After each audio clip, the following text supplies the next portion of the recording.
Mic check. Hello. What up? Hello.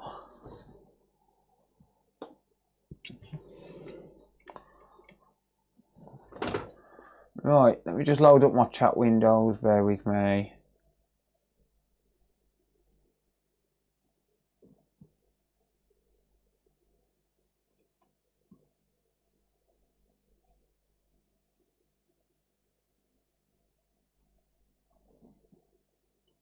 There we are. Right, welcome everyone. Hello.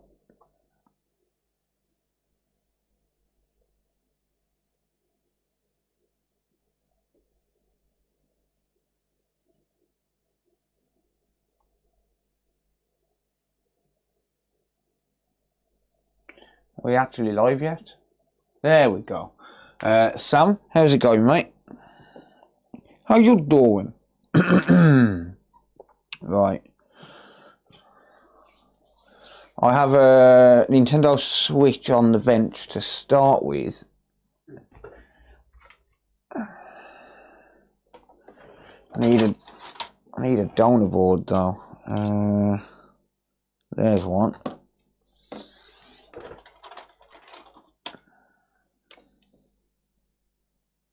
There's a better one. Right. Okay. Here we go. So yeah, welcome in everyone. Hope you're all doing well. I'm just working away.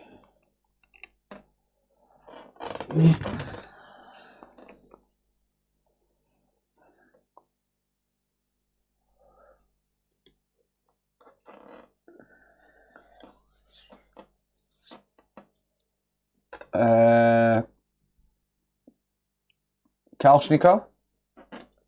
Guten Abend.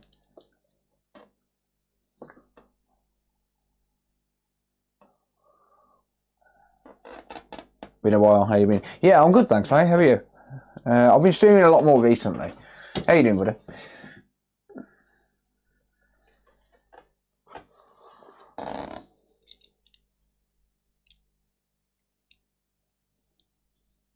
Morning, hello. Yeah, I kind of got you.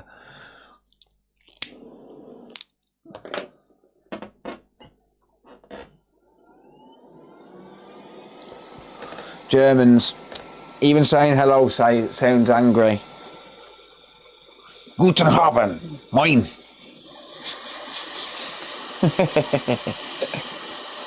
Everything you say sounds angry.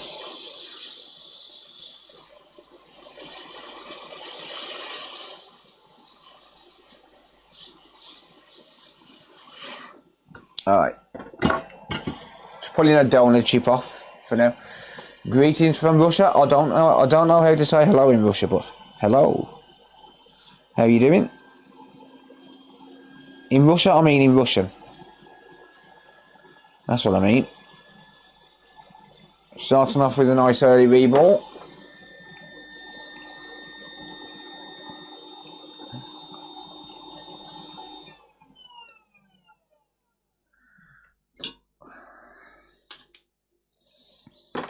Starting off with a reball. We're here for the balls indeed. How you doing, UB Tech? Privet, is that? No, I'm not Irish or Scottish, mate. I'm English. I'm British. I'm British. And yes, there's a difference. No, I'm actually from the centre of England. Like, well, sort of centre. West Midlands. Right in the middle of the country.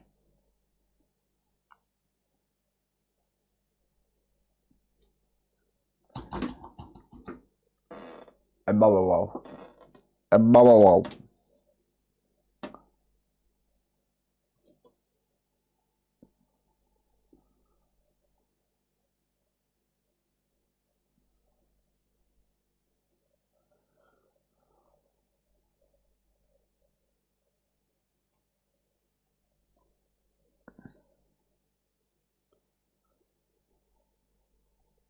There we are.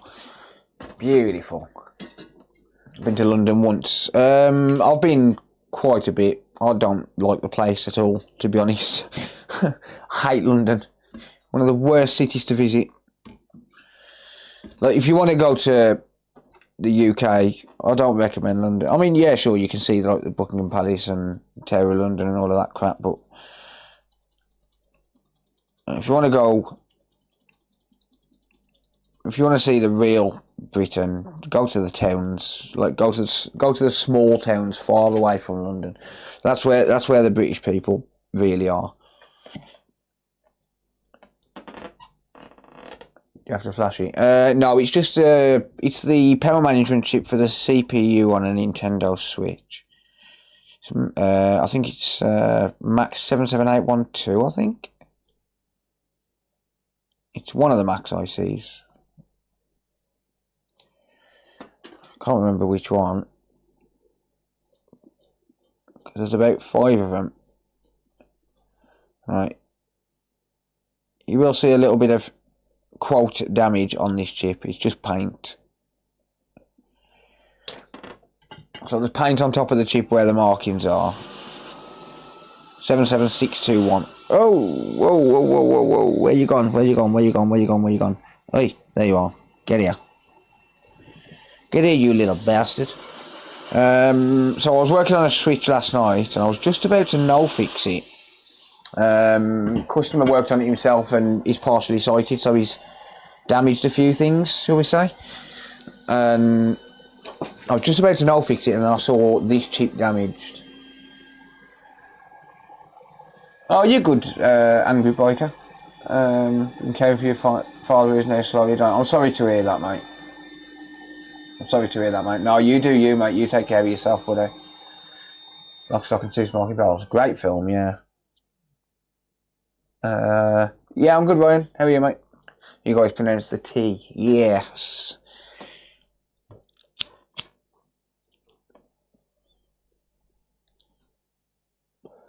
But we say things like too really weird. It's like, I'm going to the bathroom. I'm going to the shop. If you go up north, it's, I'm going to shop. I can't do a northern accent, but I'm going to shop up north. Right. Buongiorno. Buongiorno. I'm not bilingual. I just speak a couple of words in a couple of languages. I can read some languages, but I can't speak them. I'm a very, very strange child.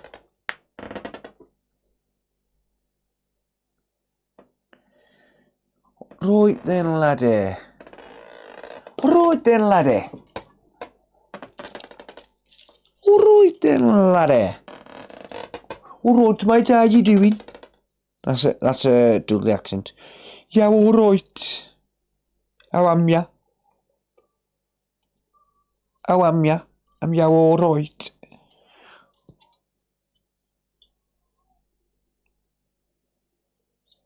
I don't have the stencil for this doodah. So I'll use the other one, oh de doodah day. It's basically the same, it's basically the same. Have we got a smaller one I can use? Yeah.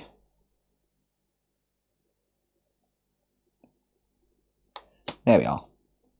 There we go. It's better than doing it by hand. That's for certain. I'm not using paste. I do not like using paste. It's unreliable. So I'll just drop a bunch of solder balls on it.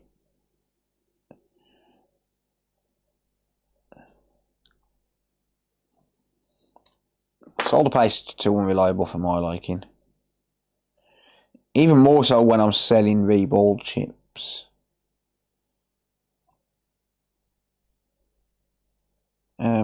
Hello?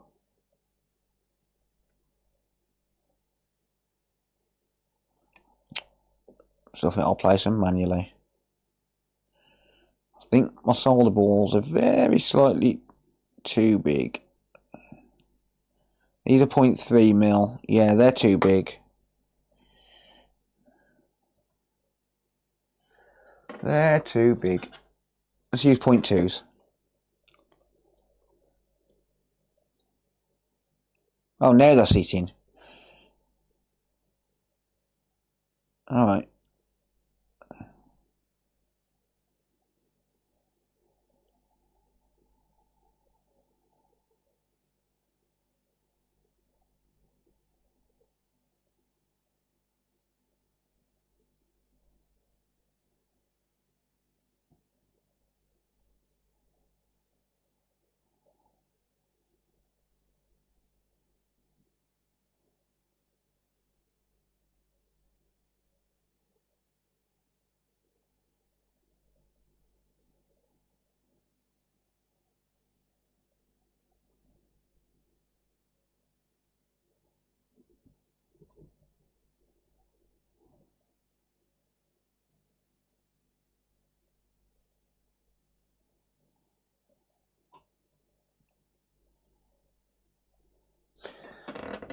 Right.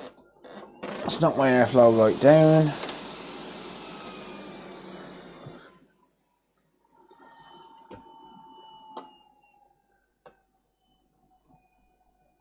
My name's Phil. I'd rather not be called Coder, to be honest. Damn it. Okay, yeah, that's not going to work. These balls are too big.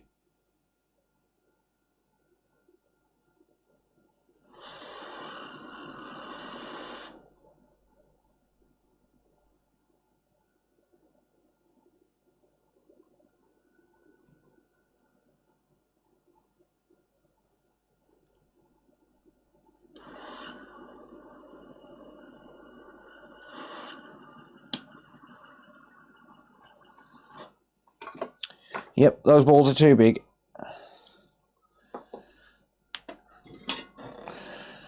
Damn it. Never mind.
Do do do do do do.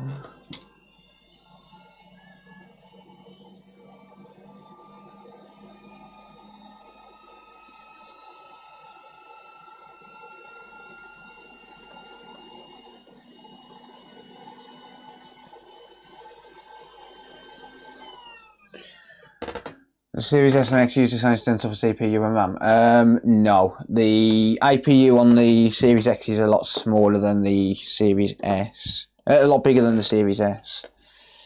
RAM is the same. The RAM, it all uses the same RAM. But the RAM on the PS5 and Series X are different as well.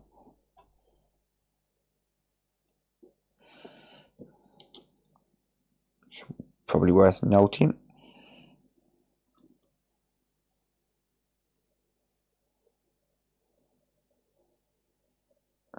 It's very hard to not put too much flux on these chips.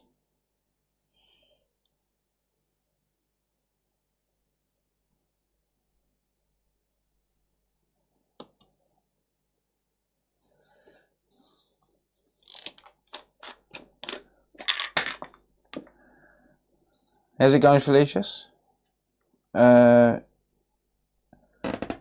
Felicius, sorry. Is that the pad oxidized? Yeah. A little bit of a scrape and it's fine. Right, you can see how small these solder balls are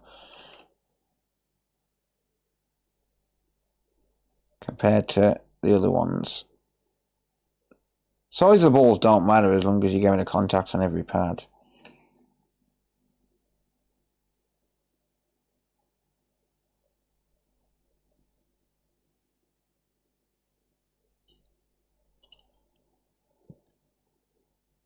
That'll do, yeah.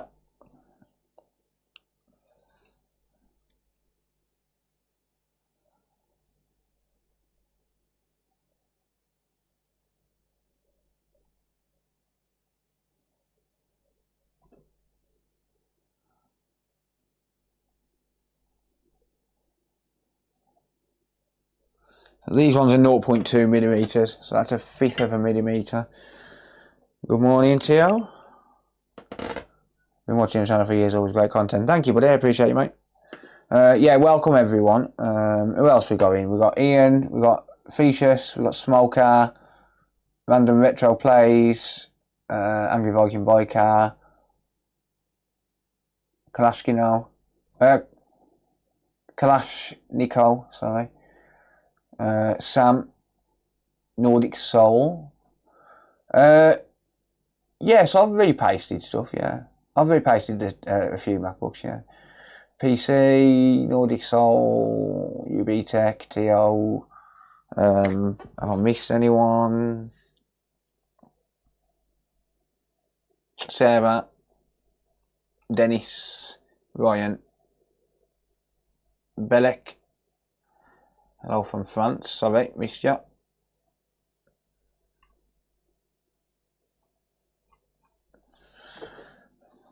Love from Brisbane, Australia. Nice. Welcome back soon. How you doing, buddy? How's the weather down under? It's night time there, right?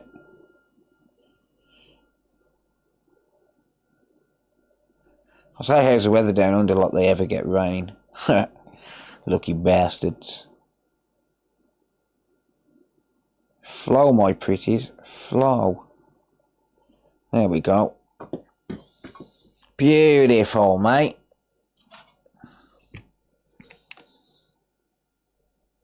Cool, good, sweet, awesome, fantastic. Right, let's put that to one side. Because I need to knock everything off my desk. But more importantly, I need to take this switch back out of the housing. I was just putting this switch back together. So it's got no power. I was just putting it back together and I found a damaged CPU power management chip on it. So I was just about to no fix it. And yeah, I managed to spot that. So I'm going to try that. If it still don't work, I'm no fixing it. I worked on this last night. I've worked on it this morning. Customer took it apart, being partially sighted. And, well, it looks like they tried to take the CPU shield off. And knocked into the CPU power management chip.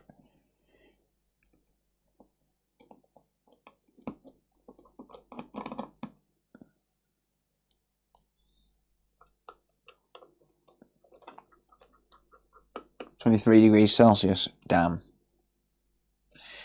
It's about 6 here. I've paused my Twitch chat. Hang on. One sec. There we go. Any chance I can send mine in for an IPA bath and cleaning and a repaste? I can ultrasonic it, yeah. So you say it still works, but it's been liquid damage, so it needs ultrasonic cleaning. I can ultrasonic clean it and repaste it afterwards, yeah. I'd have to obviously take the paste off so as not to ruin the ultrasonic fluid.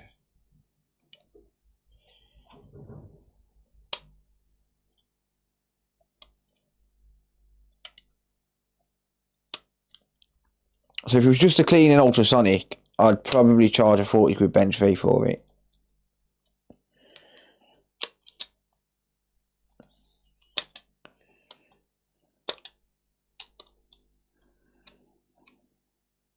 I would have to make you aware though that ultrasonic cleaning, something that works, doesn't come without risks, because even just ultrasonic in somewhat, I mean, I've had it in the past in lab grade ultrasonic machines where the board will turn on and work, and then once you ultrasonic it, it won't turn on again, even if you've baked it for hours and hours, you know, to clean up to dry up the ultrasonic fluid, because we use distilled water, deionized water with the ultrasonic fluid, right? So it's not standard water, because obviously water, electronics, etc.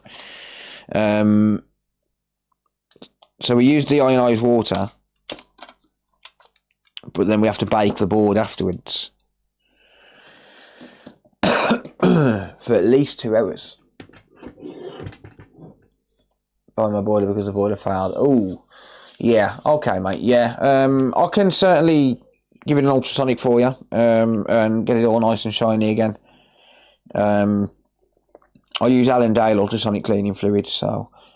But yeah, happy to, mate.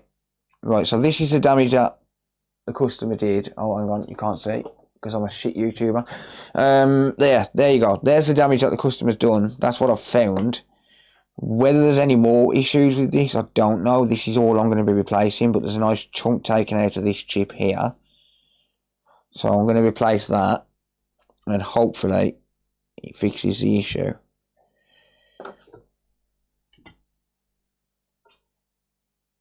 I say hopefully because we never know until we try. How's it going, Andrew?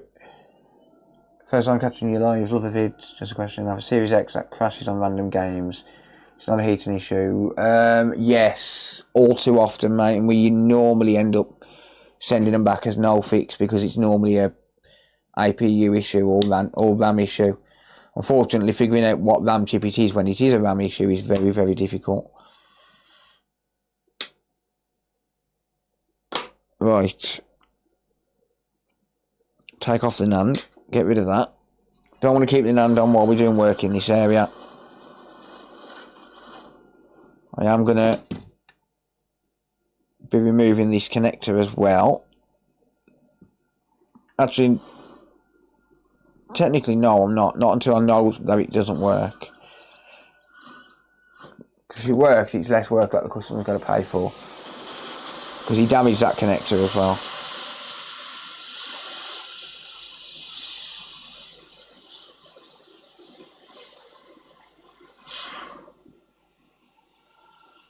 Nice clean pull.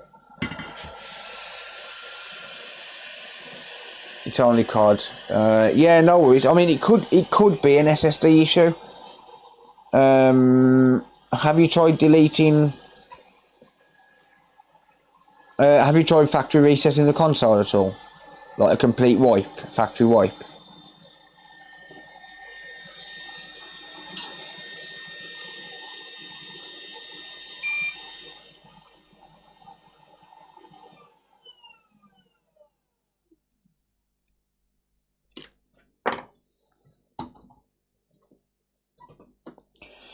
Alright, always make it easier for you.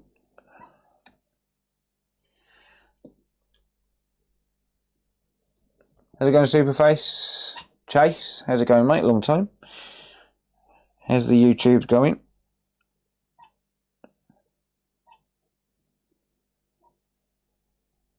That'll work, won't it? Surely.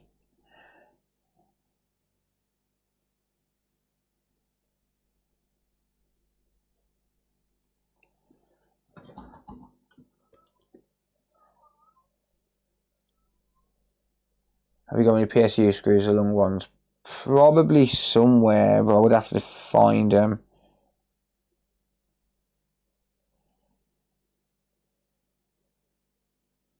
I don't normally sell those.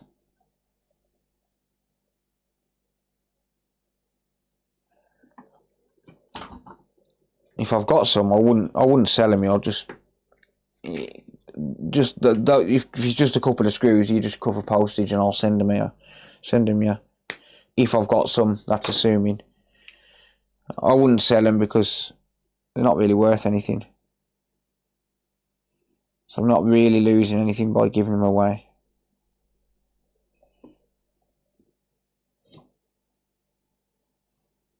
Right, I'm going to need to use a bit of heat on this.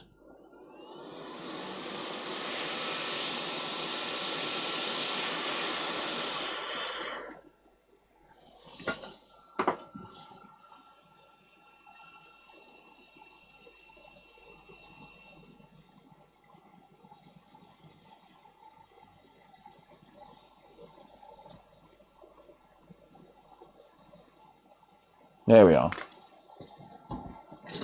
Not using the right soldering iron tip for wicking, so just use a bit of heat and happy days.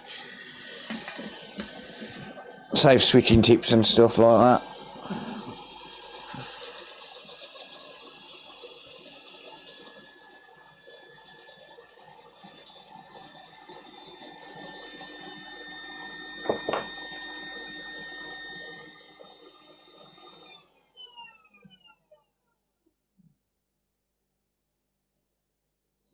I could do with wicking that away a little bit more.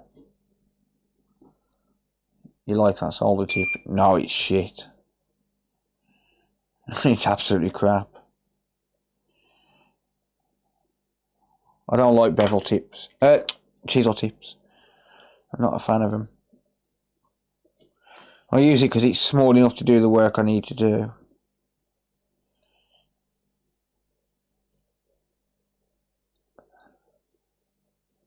Right, there you go. There you go. Alright.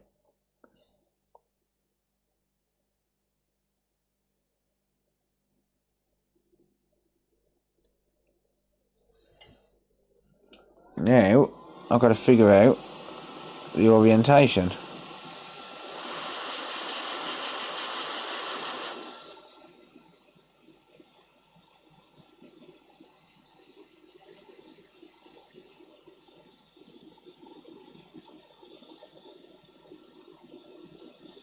I've got some flux on the bottom of the chip.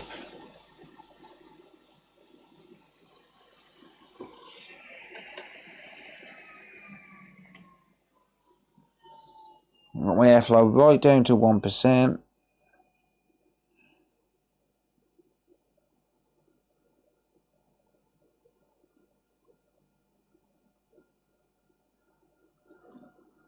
You see that jump into place then slightly?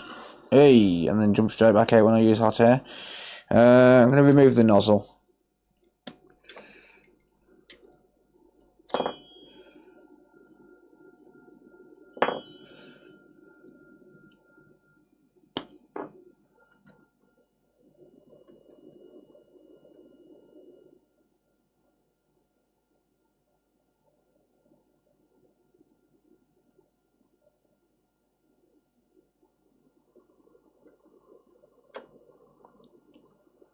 Yes, there's flux on the bottom of the chip, so I don't need to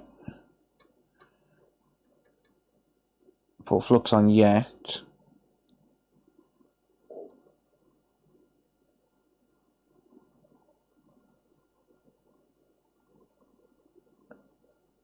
Okay, that's tacked in place.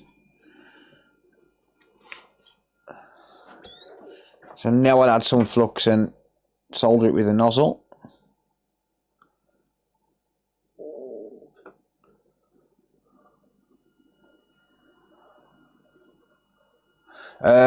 You'd have to drop me a message on Discord, mate, but to the Mrs. Coder account, because it wouldn't be something I'd remember, to be honest with you. I have that much going on on an average day. Just drop me a message on Discord, mate. Or Facebook.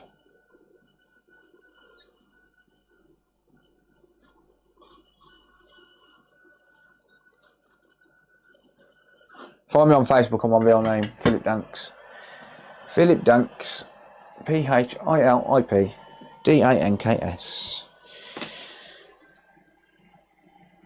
I'm trying to fart, but I don't know if I'll follow through, to be honest. Just thought I'd put that out there for you guys. I sent it in the clone, the SSD. Yeah, the SSDs are ridiculous on them.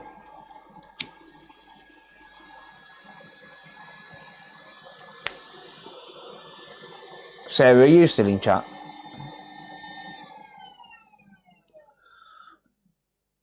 Are you going to the shop?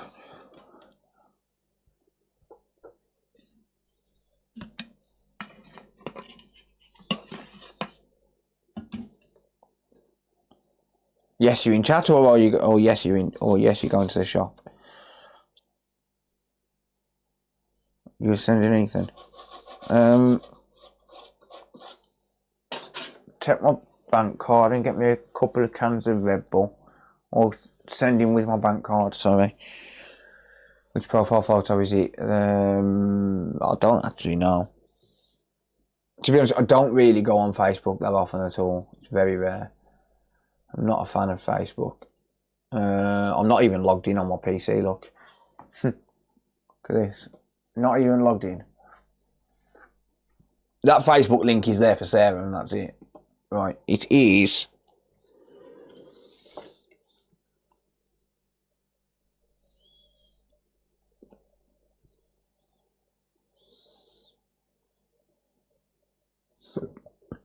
That one.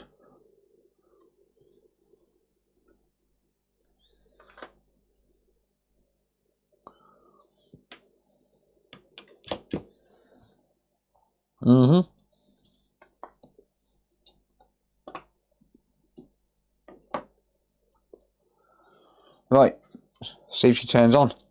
So some of you that was here last night will remember this one. It's the switch that got dropped off yesterday. Or late yesterday afternoon. So I'm just hoping to get this out the door and finished.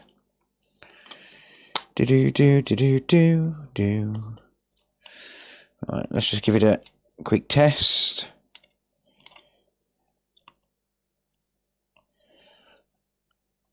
Don't want to put it fully back together because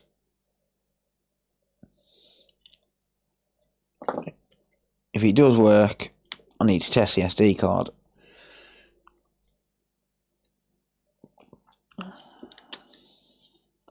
So I don't want to completely reassemble it.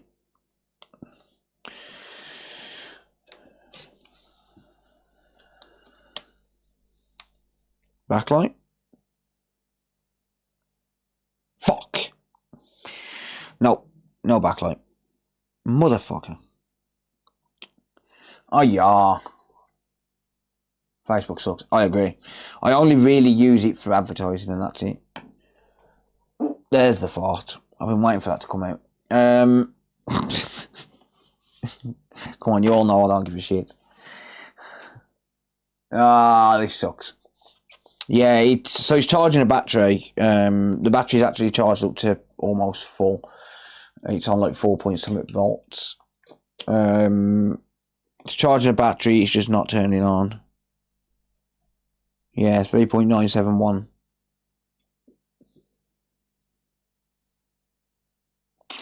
I'm going to no fix it. It's already had enough of my time. How's it going, Empire?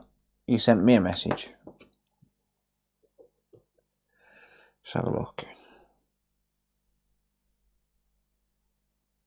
You sent me a message on what, sir?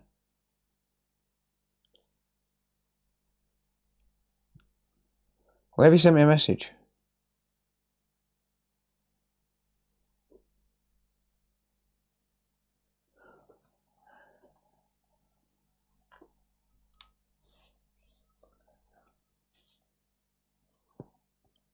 Yeah, I'm going to no fix this. It's already had enough of my time. Don't like to spend too long on prior repair attempts unless I'm being paid for it.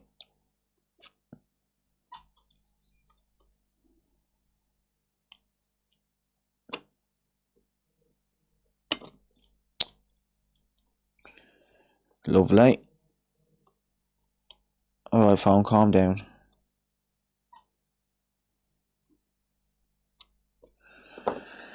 Hang on. Text. Why have you sent me a text, you wally?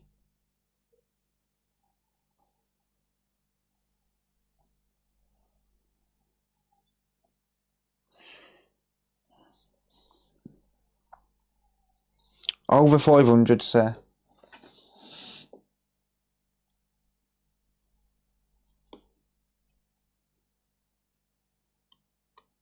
Who sends a text, man?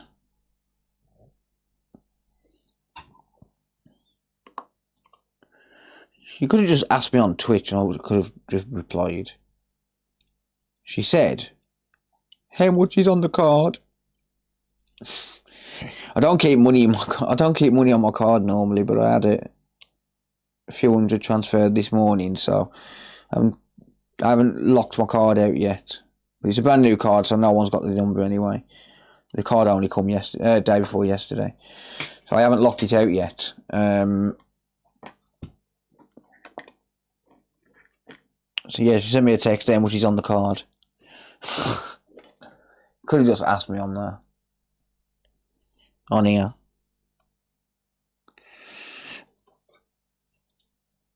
I don't keep a diddly squat on my card. Not normally.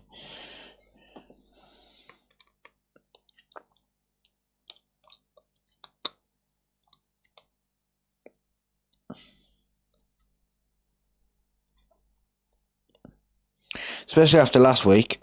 The reason I had to have a new card is because somehow someone used my card and spent over £200 on Amazon. And it was not me.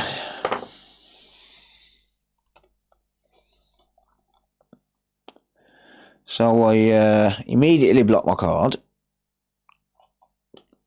Opened chargebacks on the bank. Didn't even try and contact Amazon. The bank said, have you contacted Amazon? No. Why would I contact Amazon? I've looked on my account. It's not on my account, so no, I haven't.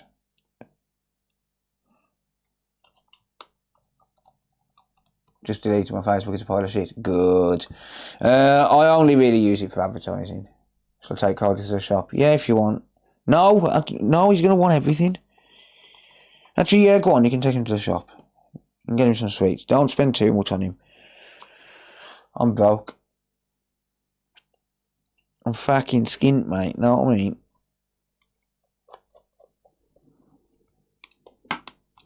I really am. January was shit. January was a bad month. It was not good at all.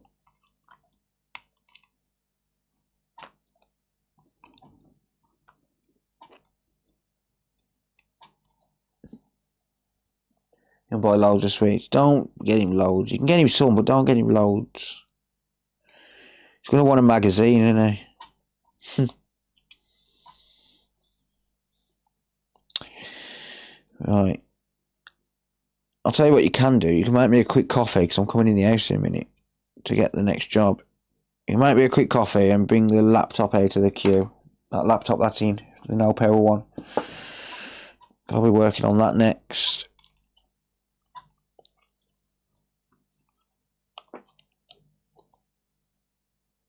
Always about, yeah, January's always bad, but I'm going to be honest, January was the worst January. January this year was the worst January I've ever experienced.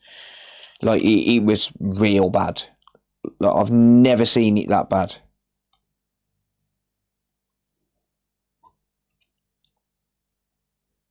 But listen, money's tight for everyone at the end of the day. People can't afford shit these days. Not with the cost of living and stuff. So even when stuff breaks, people are not getting it repaired. Especially not in January after they've just recovered from Christmas. That's just the way it is, unfortunately.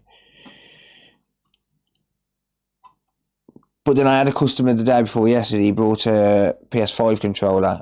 I charged him 25 quid for a repair. And he's like, I didn't even know you could get them fixed. I was about to go and buy one from August for 70 quid. So no, don't do that. Don't do that. Demo discs, man. Remember them days? Yeah, man. Yeah, them days was awesome.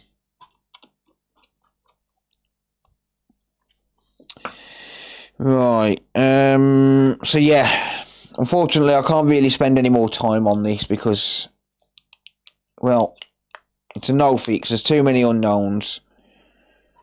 I know I've got to change that SD card connector if I end up trying to fix it. You know what? I'm going to replace that shield. it don't work, obviously. The console don't work, but it's just good practice. Send it out better than it came in. That's what I always think. February is so far worse than January in my repair shop. Oh, that's strange. I'm getting a lot more inquiries this month than I was last month. The problem is, like, even when you get inquiries, it doesn't necessarily mean that they're going to convert to jobs, does it? Like, when you give them the quote. Like, a lot of the stuff I've been getting, a lot of the quotes I've been getting are for, like, phone screens and stuff like that on Samsungs, and you're like, dude, Samsungs are expensive to fix, man. Like, people don't understand that it's not because I want to charge a stupid amount of money. It's not that I want to charge £600 for a screen repair on a S25 Ultra. It's that the screen costs 400. If you want a genuine screen, it's costing you 400 quid. And I've got to take a risk by replacing that screen, right? So I have to increase my prices to cover the extra risk that I'm taking. Like, you take on risk, you increase your prices. So yeah, sure, you can get it at the local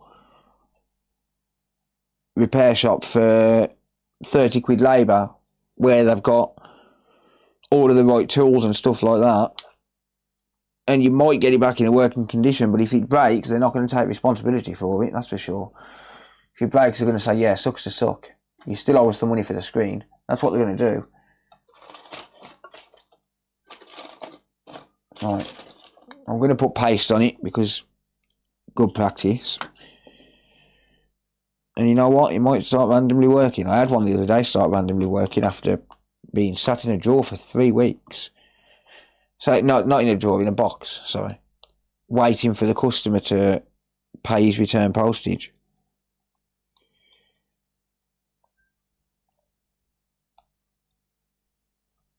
Right, yeah, always leave it better than when it came in. So I'll add thermal paste, even though it's a complete and utter waste.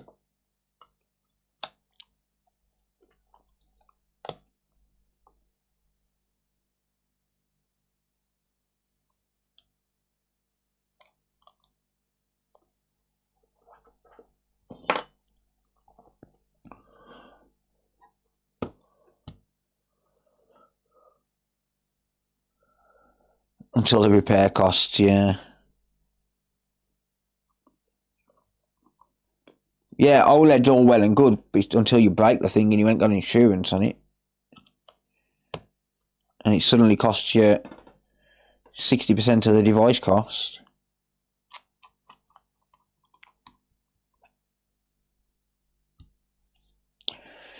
Right, have I forgotten anything? I don't believe so.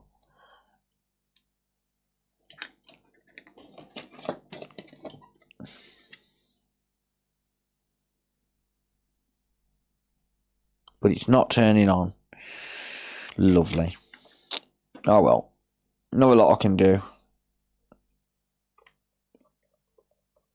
Do you pre-charge for repairs or charge after? I'll charge once it's done, normally. Unless I've got to order a special part. So if someone bought for example, an S25, I said I need the screen replacing, I'll be like, yeah, that's fine, but you're going to have to pay for the screen up front because I don't want to be lumbered with your phone that's locked with a password.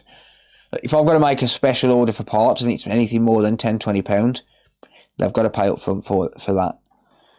Not the repair cost, just the parts cost, and that's non-refundable.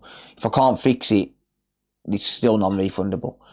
Like, I've had cases where I've had to order 50 quid power supplies for a certain device that I don't stock because I don't normally work on them, and it's ended up as an no fix, and then I'm lumbered with that part that I don't need. Right.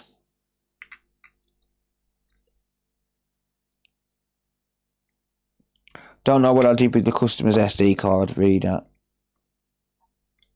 It was damaged, so you know what, I'm not going to connect it up because I think that SD card connector's damaged.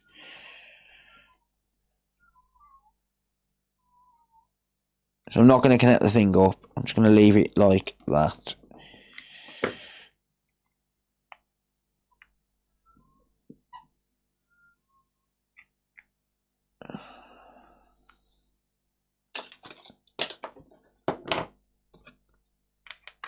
So yeah, if I have to make a special order, they've got to pay for the parts. First time catching alive, Tallahassee. Nice. Where's Tallahassee? Welcome in, buddy. Appreciate you being here.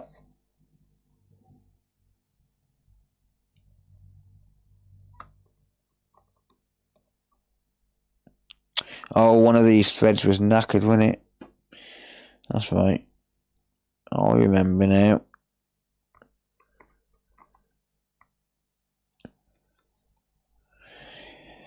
I remember now.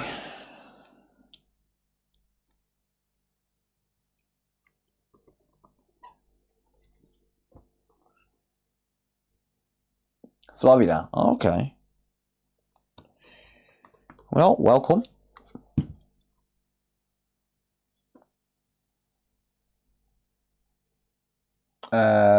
Happy UK. How's it going? Or is it Happy Hook?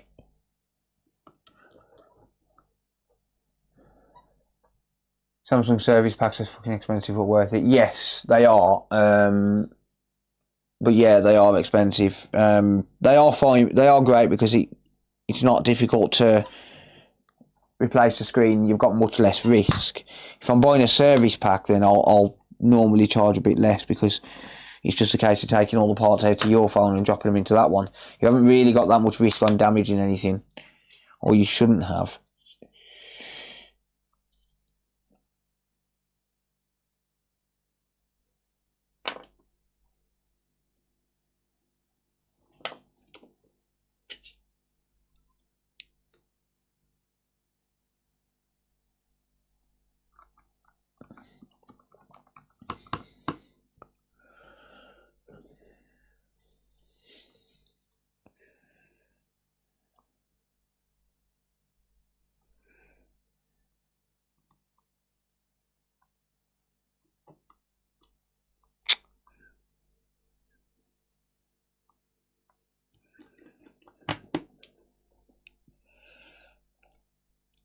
How's it going, Wugley? Everybody butchers my name. Sorry, mate. I'll read it as Happy UK as well.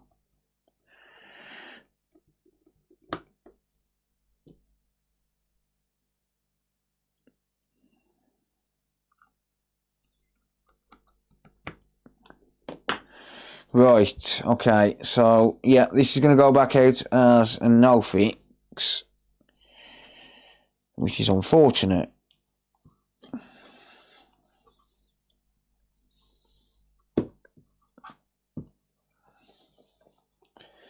But it is what it is.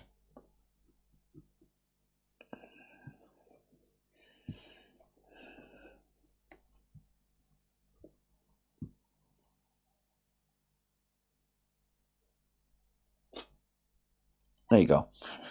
Right, Sarah will clean the rest of it. Thinking about changing my Twitch name, I need to check if available first. Fair enough.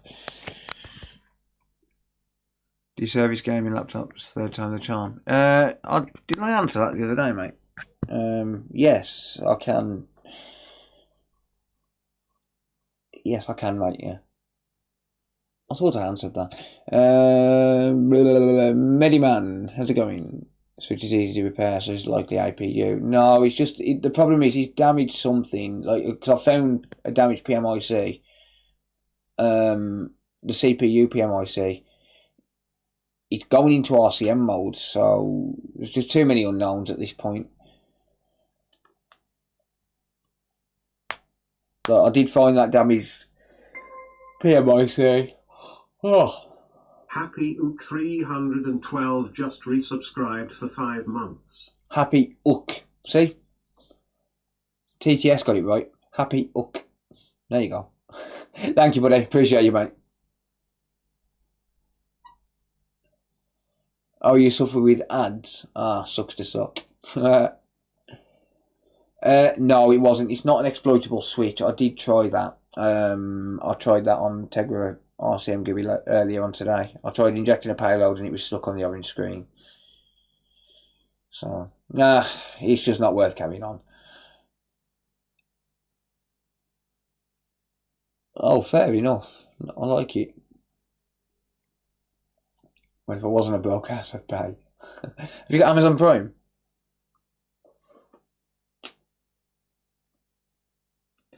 I'd gift you a sub, but then I'd be paying Twitch $2. I'd lose $2. I'd just be paying Twitch. I've got YouTube Premium, so I don't see ads on YouTube, and I don't really watch Twitch.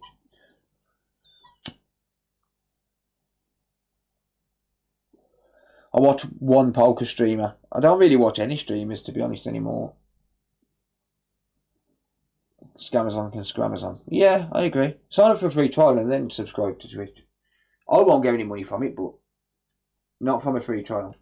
Sign up for a free trial of Prime and do it that way. Actually, I don't think you can do that. I'm not sure what's in the queue, to be honest. Sarah deals with that. I know there's a laptop coming up in a second.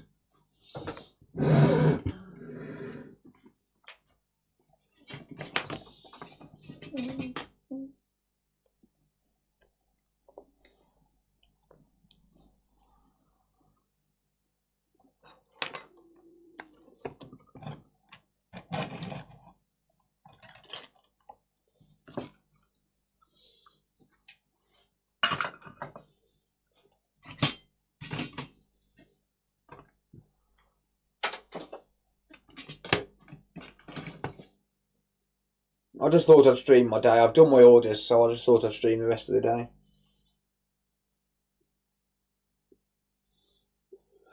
Or at least for a few hours. Right, I'll be back. I better take these cups in. I'll keep leaving cups in here for some reason. Probably because I'm a lazy cunt, but never mind. Yeah, I shall be back in a minute with another job. Yoink. I've got to message this customer as well.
Oh, I'm back.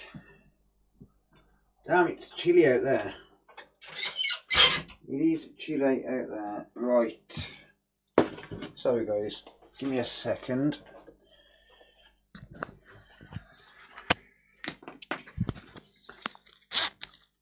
Just put the mic back on. There you are. Because otherwise I'll forget.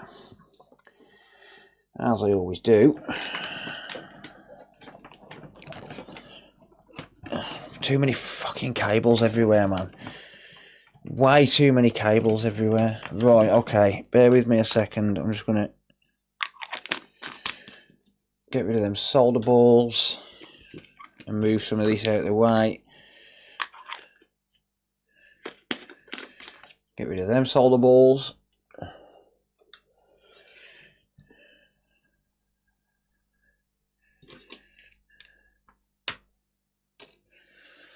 Yoink. So I've got a laptop which is coming on the desk, so I like to put a couple of microfiber cloths down whenever I'm working on the laptop.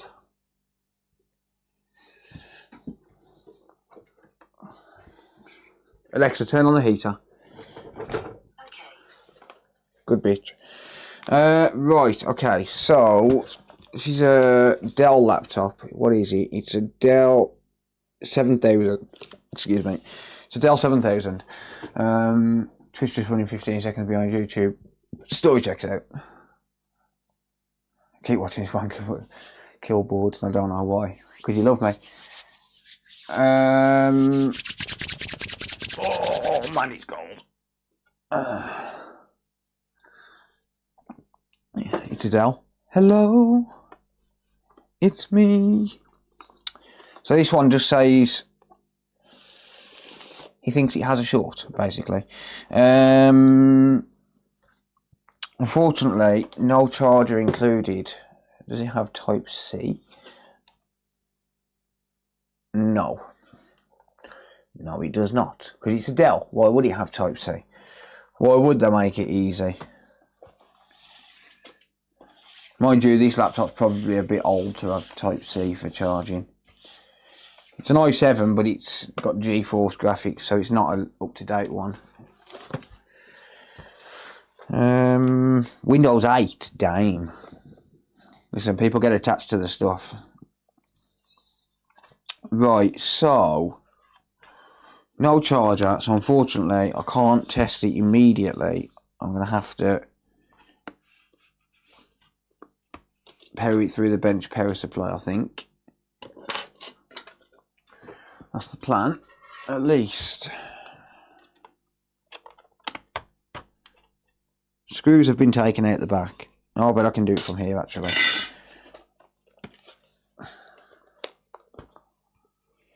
Might learn something new.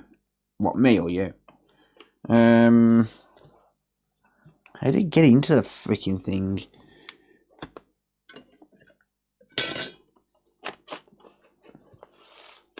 The screws are attached to the front.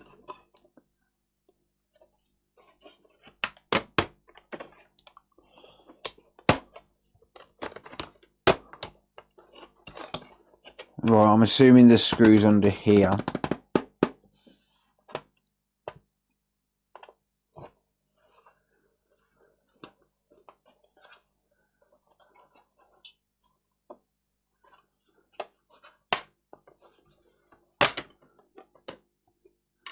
Oh, Ram, quick, sell it.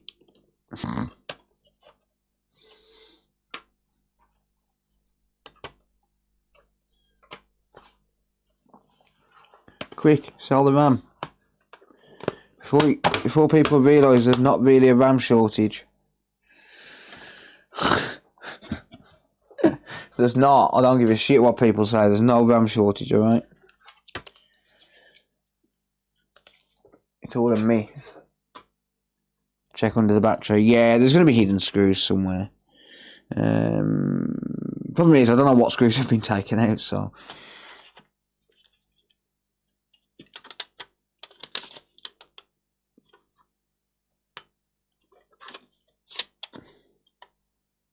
Damn, spinning hard drive. Jeez. Jesus. Good lord, what RAM is this? It's 16 gigabytes of DDR3. Damn. That would have been expensive. But back in the day, I mean. Right.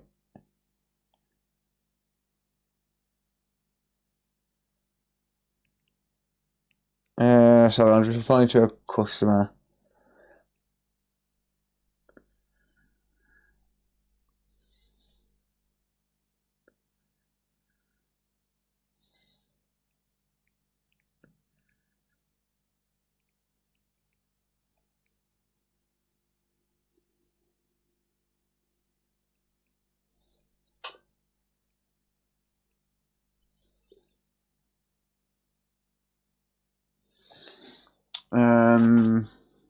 Potential very, very fast warranty. Not today, but just potentially a very fast warranty. He's saying that I've repaired his PS5 and now it's not updating, so there's a chance I've got to go and sort that at some point.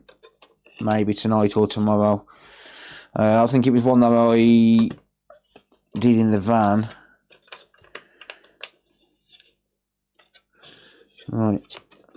I don't want to bend that.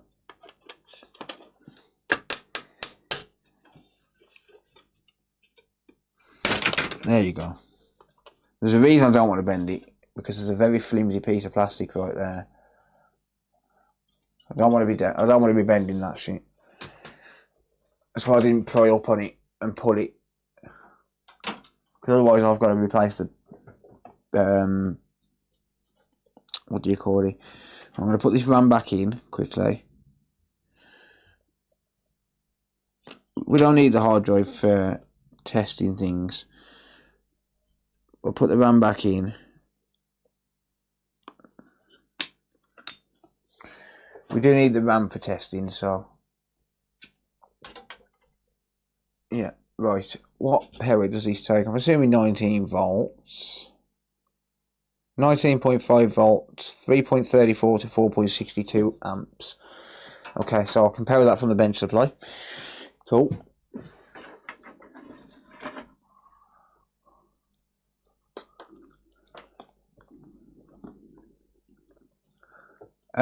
Good, thanks, Paul. How are you, mate? I'm working on a Dell Inspiron 7000. It's a fairly old laptop, but customer wants it fixing, so we're going to try it.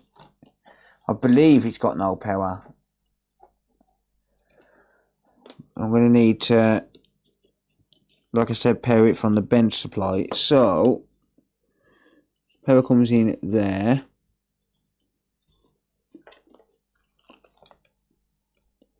Through the DC jack.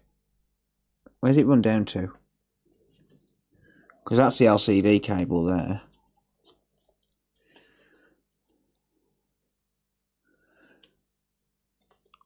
Let me just unplug that a second, move it out of the way, so I can see the connector for the DC jack, hopefully. Oh, don't tell me it's on the other side of the board.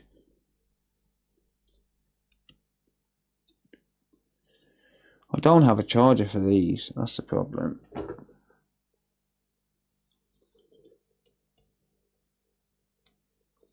Don't tell me the DC jack's on the other side of the board, please.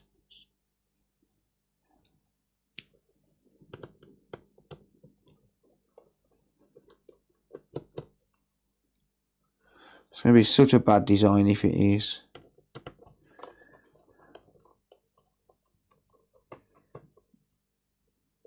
No, it's just a bit of dust on the CMOS battery, if that's what you're talking about.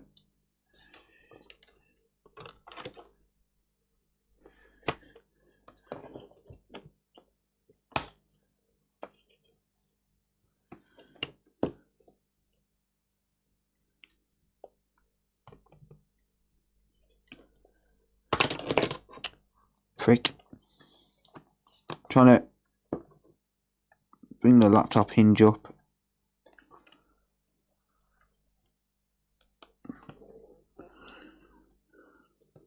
Oh, it's there. You prick. It goes under there. Well, why do you make the charging lead that? Look at that shit. Like, charging connector, Lego connector, charging connector, Lego connector. Why is it that far over? You wallies. That is annoying. A little bit. It's not that big of a deal.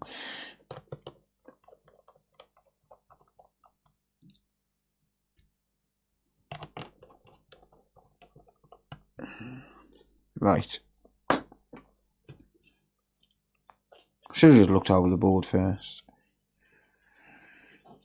But now, where's the fun in that? Where's the fun in doing the right thing, Phil?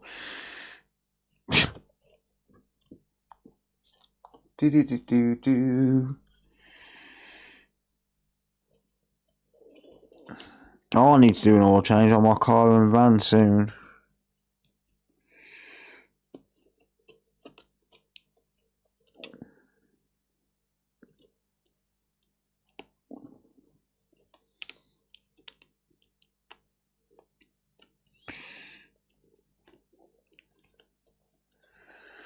Right. Okay.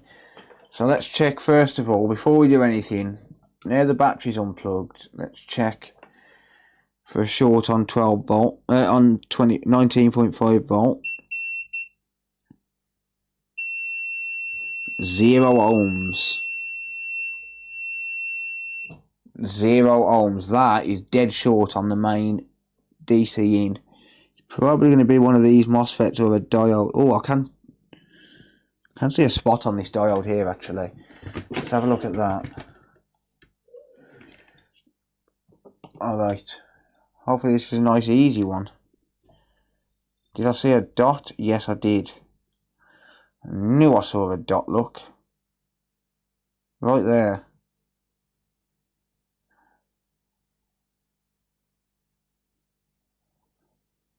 PS5 Slim freezing and shutting down after a few minutes. No dust, no liquid metal replaced. Can you advise? Have you got any error codes? You'd need to check UART relay. You can't really answer them kind of questions without diagnosing it properly. Back from the shop, okay. Thanks for the coffee that you didn't make. Don't pack that console up. That switch, he'll be picking that up.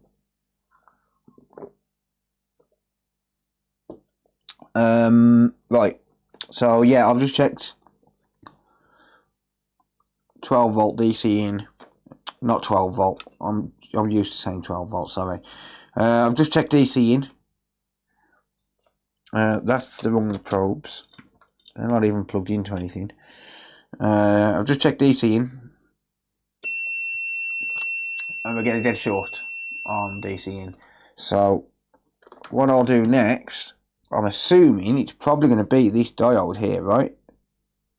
It could be a MOSFET, could be one of these MOSFETs here, it could be one of these MOSFETs off to the side, although not likely because they look like CPU phases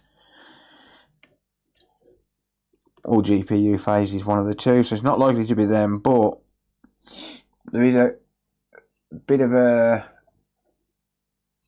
what looks to be some sort of a burn mark on this diode here.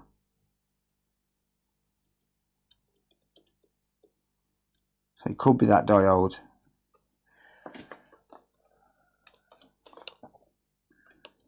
Let's just have a look. Okay, that is showing as short. Let's have a look what that reads in diode mode. So in diode mode with red probe on ground, dead short on both sides. So a diode, you think of a diode, it's like I'll find it really hard to explain. It's like a one-way street. It allows current to go through. It allows current to flow through, but it blocks it going the other way, right? And it's there for protection. So if that diode becomes short, it essentially turns itself into a wire and allows current to go both ways, but it can also put it down to ground as well and short it to ground, and that's probably what's happened here.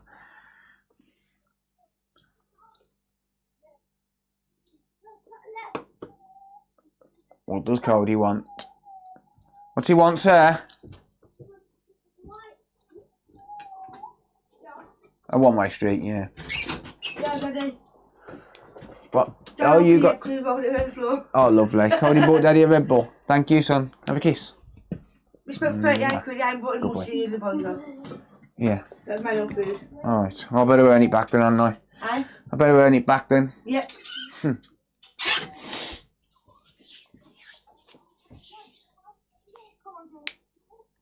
Yeah, some will go to raised under certain conditions. Isn't that Zener diodes, I think? Right. So what I'm going to do, best way to test if it's this diode, because there was what looked to be a slight blowhole in this diode. So the best thing to do is just to desolder it.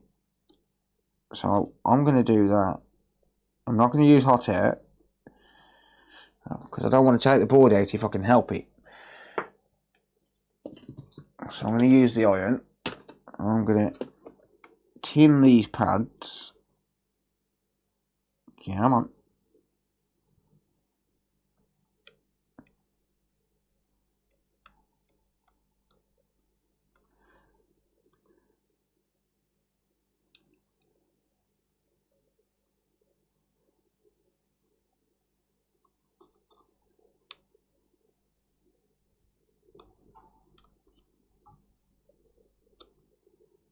I'm probably going to have to use the hot air, to be honest.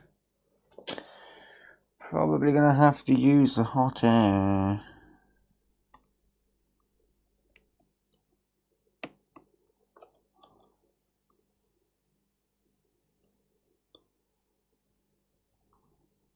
Yeah, I'm going to have to use hot air. I can use hot air without it taking it out of the housing. Just you can't use hot air for long without taking it out of the housing. But it is very focused heat as well.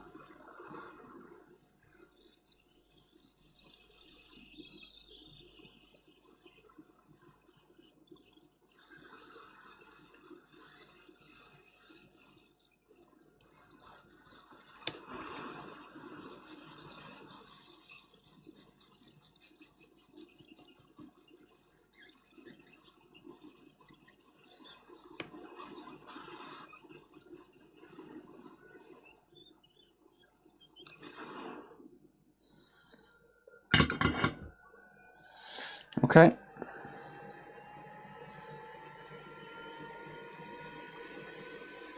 She's removed. And you know what? The RAM isn't even warm. Not even slightly. So the heater's literally just stuck in that area. Like even here, like just off to the side here. Not even a bit of heat. The heat is literally in that one area. Very, very focused heat. I wouldn't recommend doing that though. Alright, anyway, let's just see if we still get a short on DC in. Nope. Short's gone, look. Beautiful. Short is gone. So that means that this diode right here, yeah, that diode right there is a wire. Always important to look before you poke and prod. So that diode has basically turned itself into a wire and gone short. Nice. I'm going to have to find a donor board that I can nick one of those off. Whoops, sorry if I rustled then. I was just taking the mic off. Right, so what I'm going to do, actually, I'm just going to check this really quick. I'm going to plug the battery into this. So I've got the battery connected up.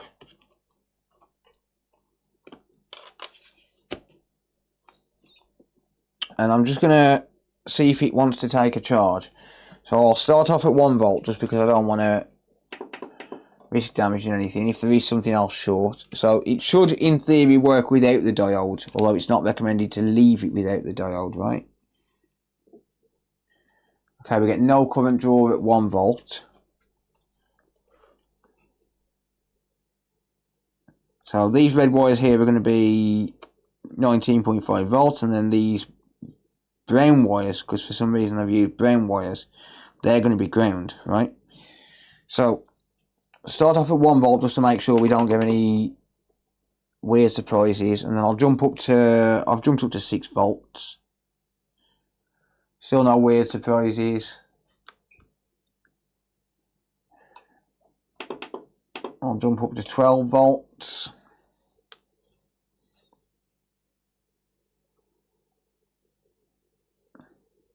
Okay, now we start to get some current draw. We get 5 milliamps of current, but obviously that's not enough to charge it. So now I'm going to jump up to 19.5 volts. I just wanted to make sure we didn't get any weird surprises. We might get a slight spark here. No. Okay, we're getting 800 milliamps of current. And then it drops off. The fans are spinning. Nice. So my fan just spun. Do we do that again? Okay, the battery must be full. Maybe. Let's technically power it off and on again.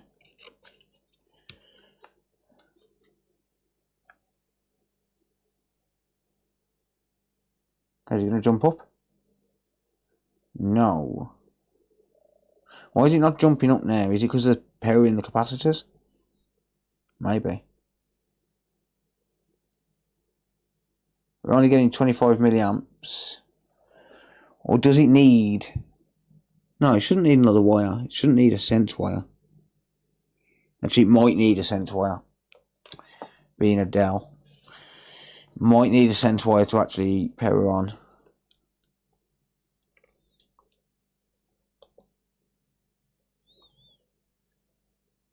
Can't tell if that's on or not. Right, tell you what.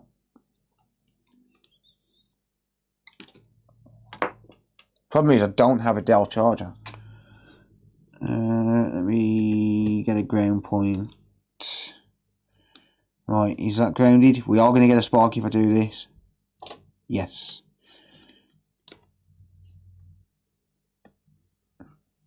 Right.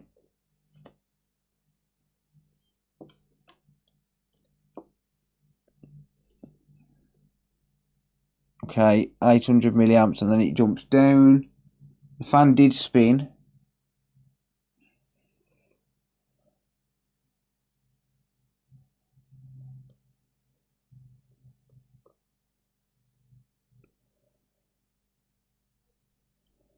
It looked like it's attempting to turn on, so it jumped up to 800 milliamps when I pressed the power button. It's not turning on. I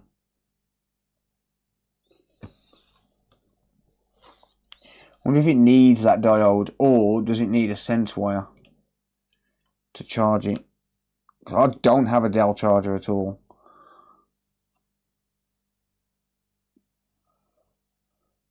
I wonder if I can charge the battery manually. Probably not. I'm probably not going to get a probe in there. And even if I do, mind you, I could. Does anyone know if this needs that sense wire? And if it does, can I replicate it with a bench supply at all? Because unfortunately, I can't really be buying Dells. Do not use a simple resistor value on the center sense or ID pin. I1 wire serial protocol. Not sure what that means.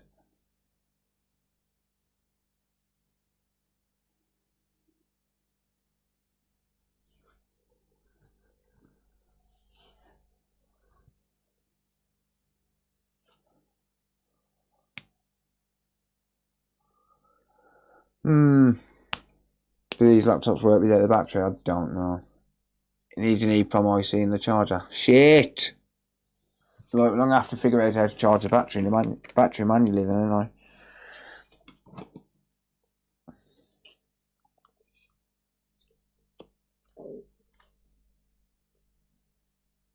So I'm assuming then, and this is a bold assumption, let's go into continuity mode.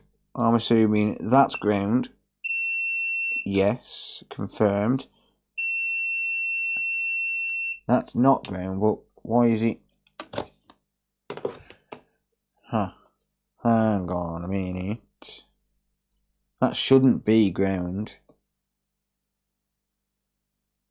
No, it was a false reading because the battery was plugged in. Okay, so I'm assuming that's going to be power in for the battery. So let's check in voltage mode. What are we getting on the battery?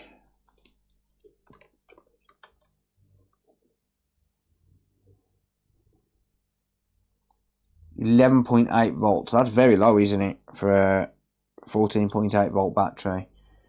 11.8 volts.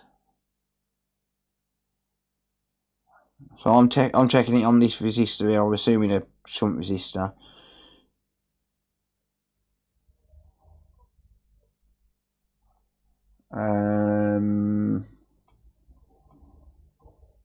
Yeah, 11.8 volts.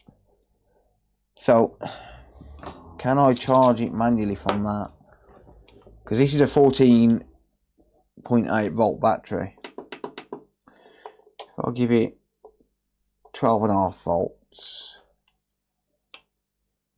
Yes, Chronic, yeah. He's a good lad, Aces.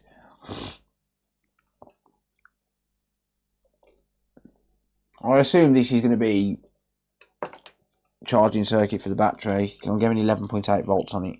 So I'm going to give it 12 voltages, well 12.5.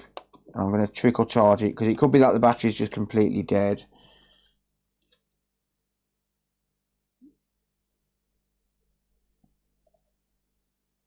Anything on that?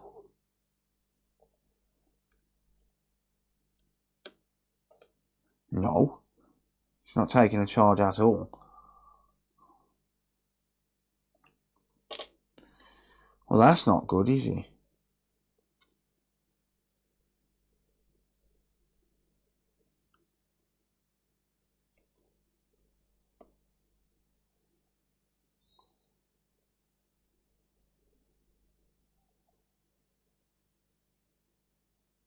Chargers from main brands. Yeah, I just haven't got a Dell one, I don't think.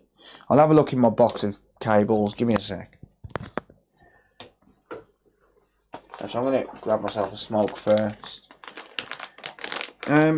Sarah, are you in chat? Has the customer included that charger in the box? Because I didn't check. I had a quick look, but I didn't check. Please tell me he's included the charger. If he's included the charger, great, I can test it.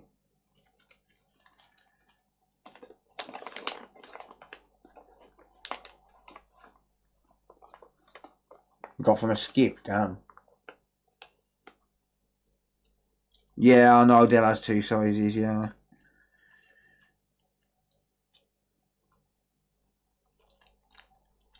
Don't know if Sarah's in chat or not.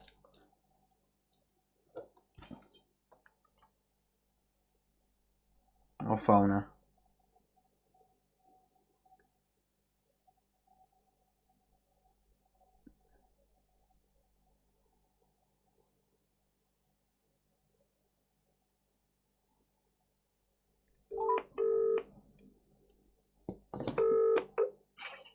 Hello.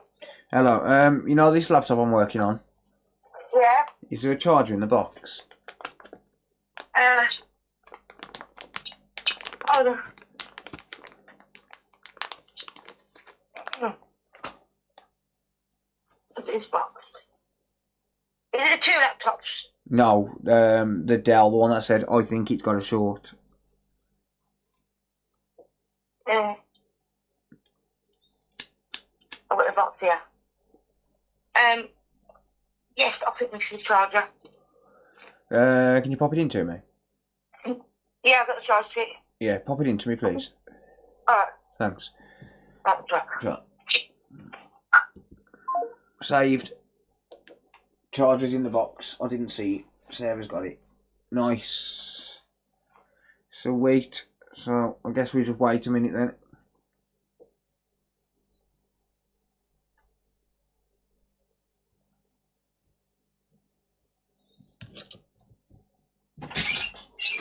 Don't put the front on to this and then that on. Yeah. So, plus the first box of thing was one of the two laptops in. Fine. Thanks.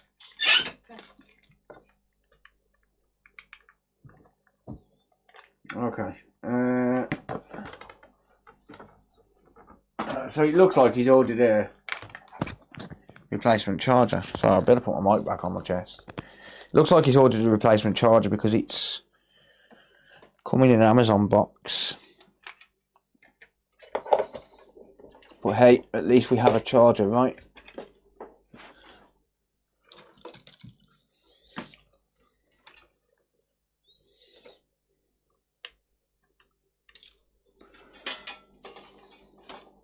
Alright, we have a white light on the charger.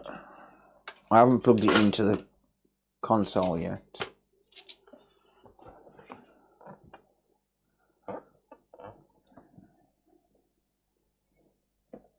Not the console, the laptop. Alright.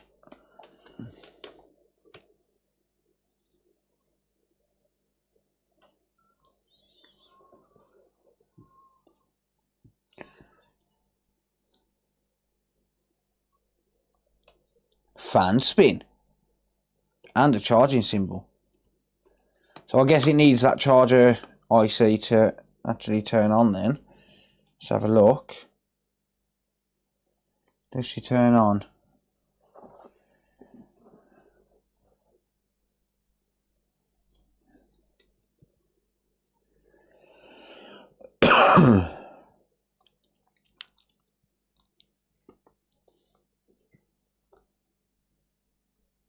Fan spinning.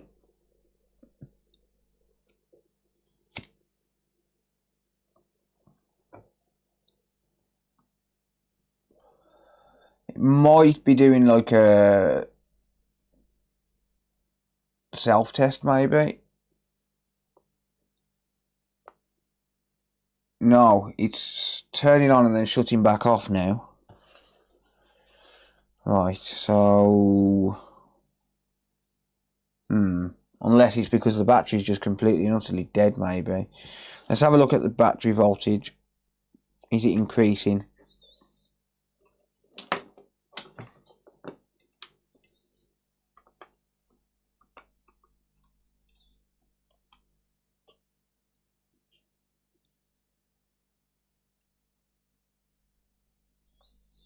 $13.38457.9. Yeah, that's increasing. I'm going to give that a little while to charge because it could just be that the battery's just completely dead. It needs charging maybe. So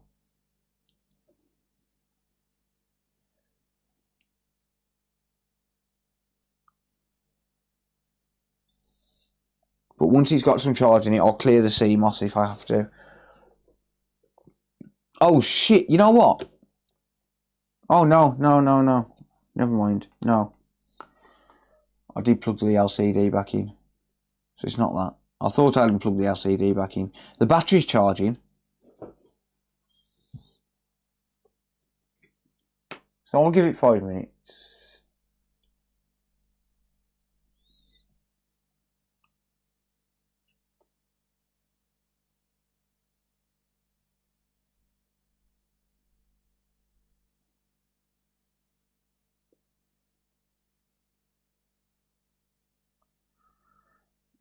Failed battery circuit. No, the battery's charging.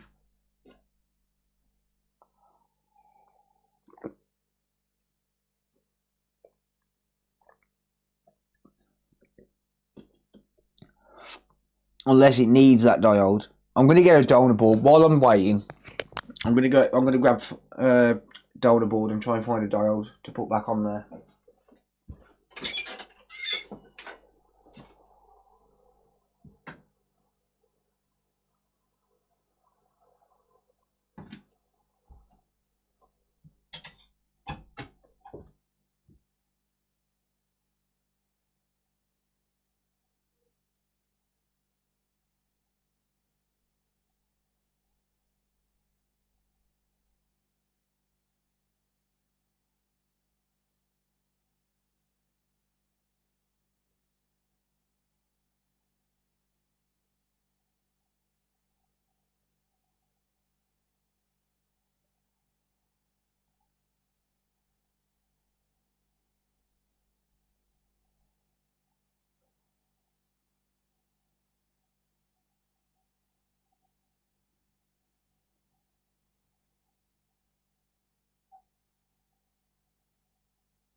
Okay, good shit.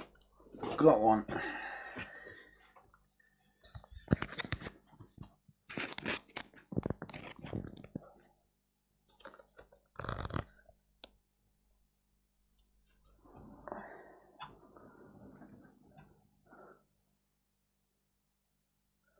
What we all talking about? Lip on display.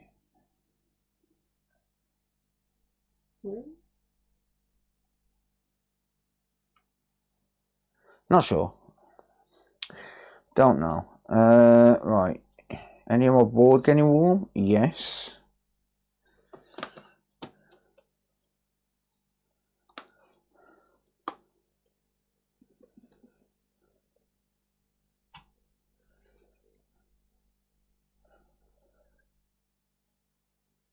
Right. Okay. Right. Well, first of all, then I'm going to put a diode on here.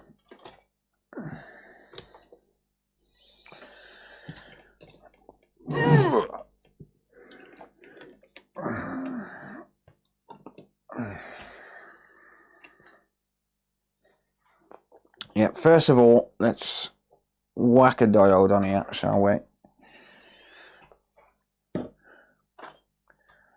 I will get this in focus, don't worry. I just need to get it in focus for me first, and then I can adjust your focus afterwards. Like that.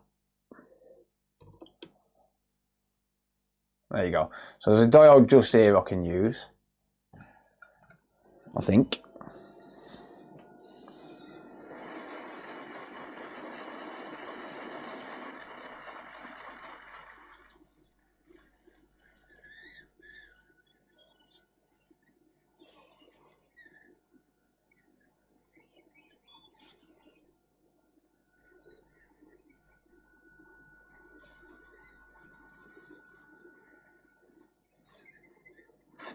Right, I'm going to increase my airflow a bit.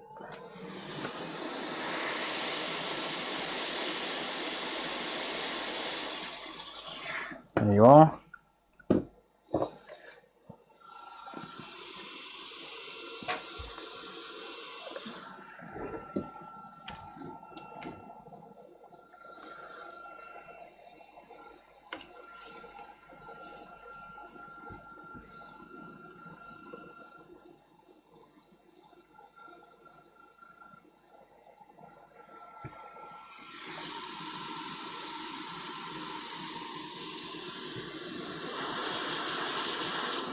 I have got power unplugged and the batteries unplugged as well.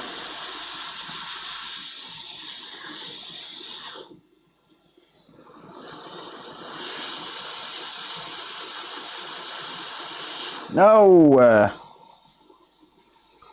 Well, I'll tell you what. It's made my life a little bit easier. It's made my life a touch easier.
There we go.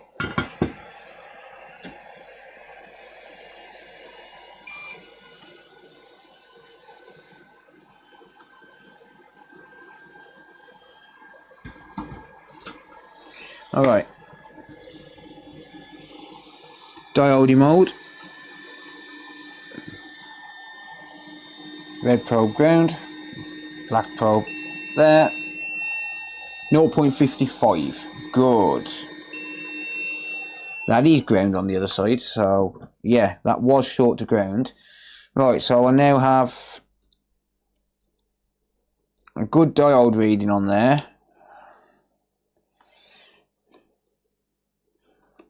Which is good to see. I'll worry about cleaning it up later.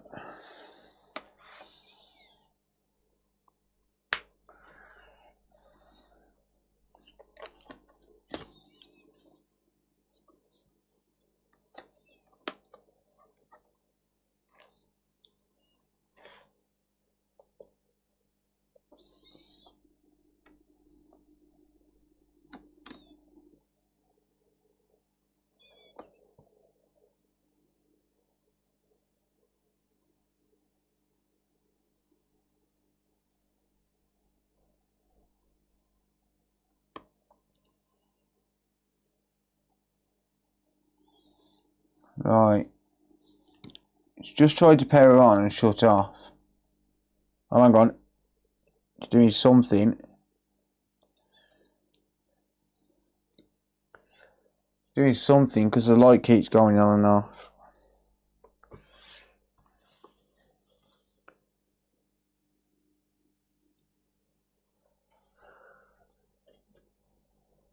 Let's give it a minute. It looks like it's failing post, doesn't it?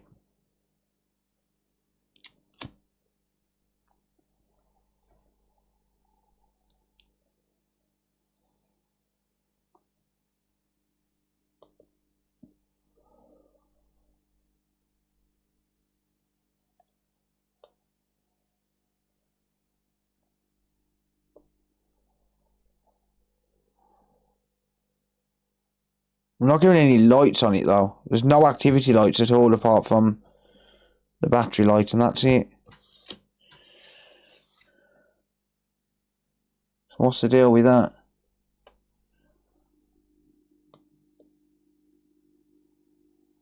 But when I press the power button, the fan does spin.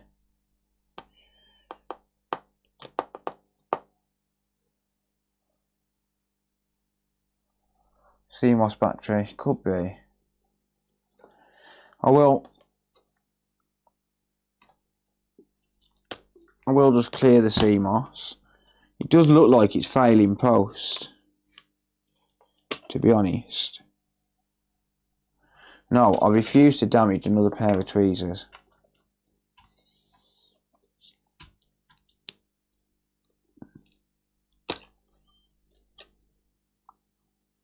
It does appear to be failing post. That's what it looks like's happening. So we're gonna power on with no CMOS battery.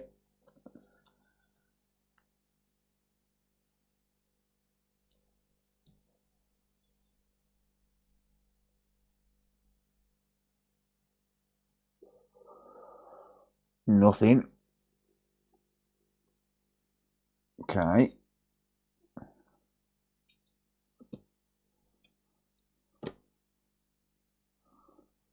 What about with no battery?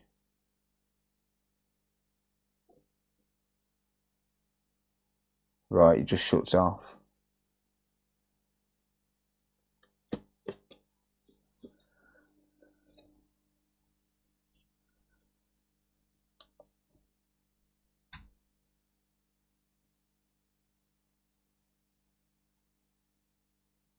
Not yet. I haven't tried the RAM yet, mate. No. I'm just about to try it. That's why my hand's there. Just about to try it now.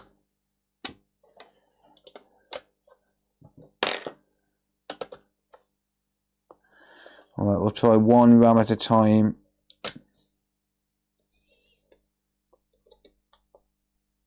Okay, it is recognising the battery. Ah, it's just shutting off. Hang on. Nope, that's power cycling. There we are, look. Boom. Beautiful. Hey, shut up, you noisy cunt.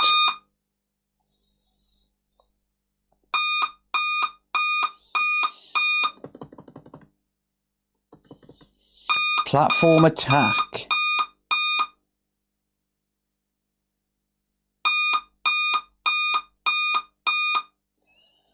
Okay.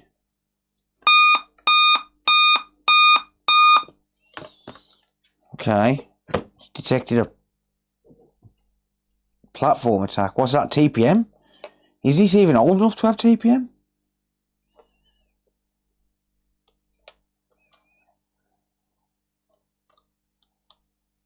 Stop attacking the platform. Yeah. Stop attacking the platform. Ooh. That's not going down properly. Ugh. Hate these fucking things, man. They're so shit.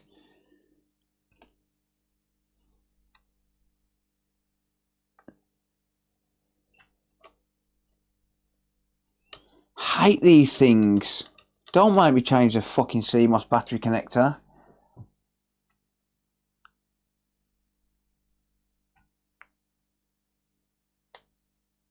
Yeah, it's a TPM thing by the look of it.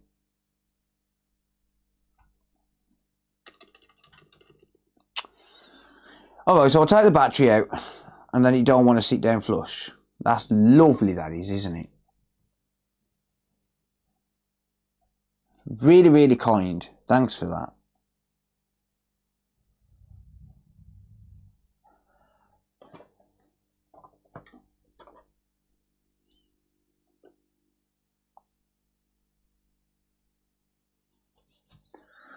I've got 3.02 volts on that, so that battery's good.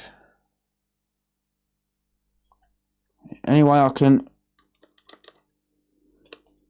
get that to sit down without taping it. I really don't want to be taking the board out to change the CMOS connector. Look, look.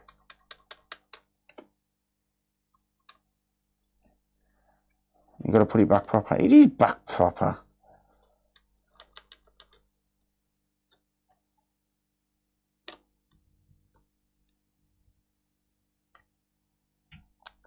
Oh, look, the clips are broke. Look, nice. Thanks for that. Cheers for that. Nice.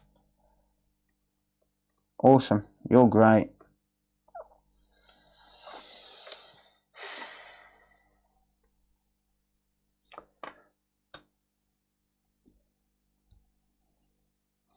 Wicked.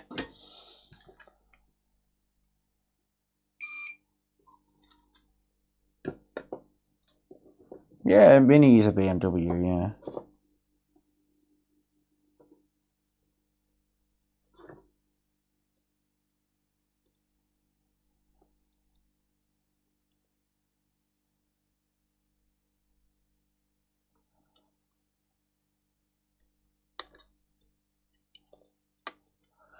I simply refuse to remove this board from this housing. It's not happening.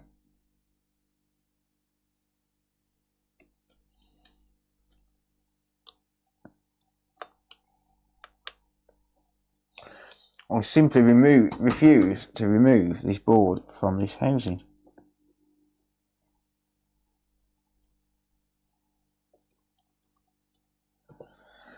Okay? It's not happening. Just saying. I'm just saying.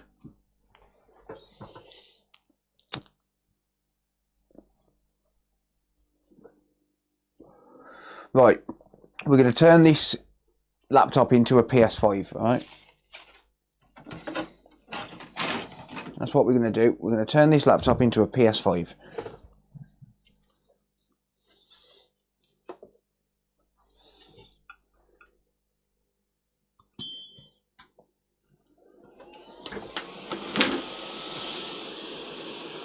It's not a Dell, it's a PlayStation. Or it will be.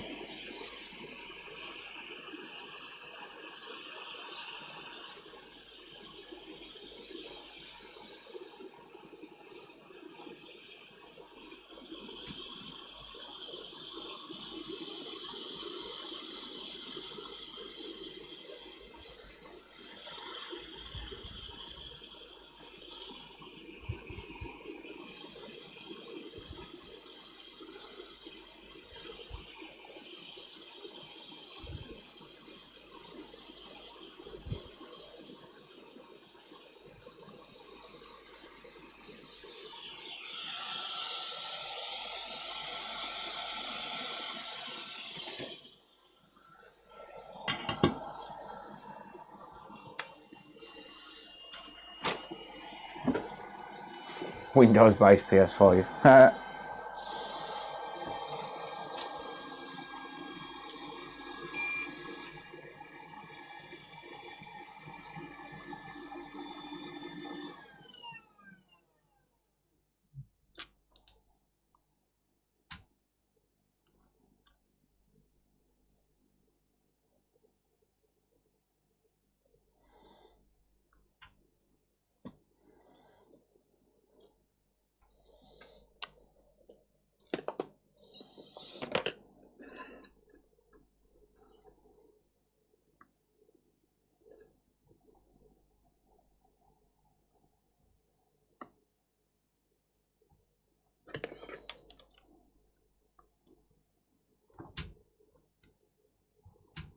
I will add a little bit of flux to it, don't worry.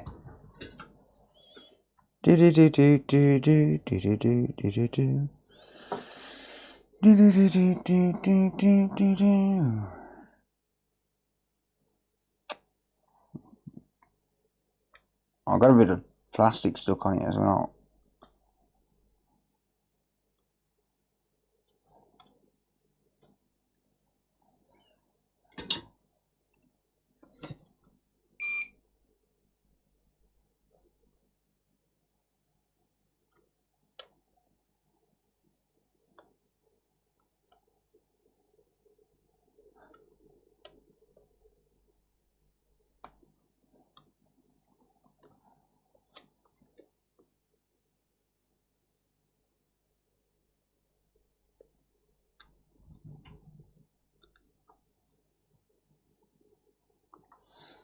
Simply beautiful. Look, this console is now, this laptop is now a hybrid between a laptop and a PS5. Yes, I've just used a PS5 battery terminal on a laptop. Why? Because we can. Alright? Just because we can. Who said you can't play PS5 games on a laptop?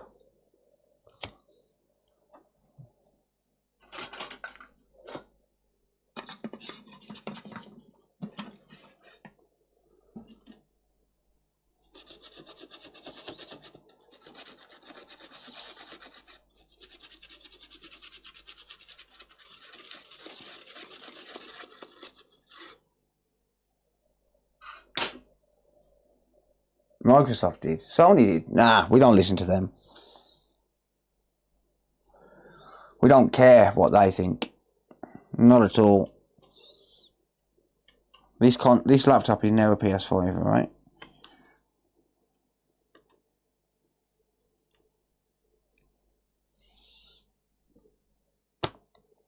Yoink.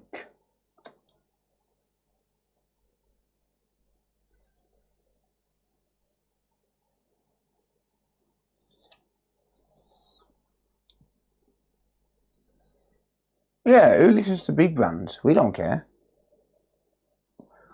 We technicians, we don't work for them. We're independent techs, we do what we want. And we make things work by any means necessary, alright? Right. This Wi-Fi card was unplugged. You can't see it because I don't want you to. But this Wi-Fi card was unplugged.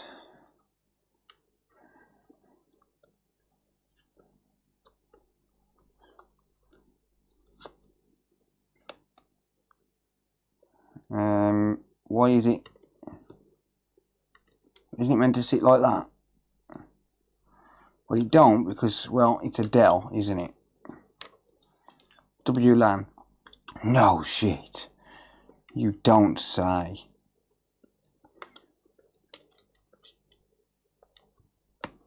Sit back down, flush, you bastard. Why are you not sitting down in there? Like, seriously? Bruh.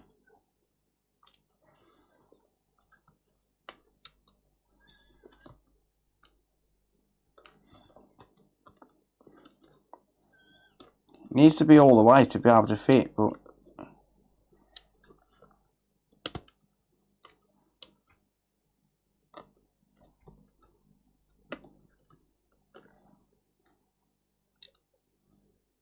don't fit, man.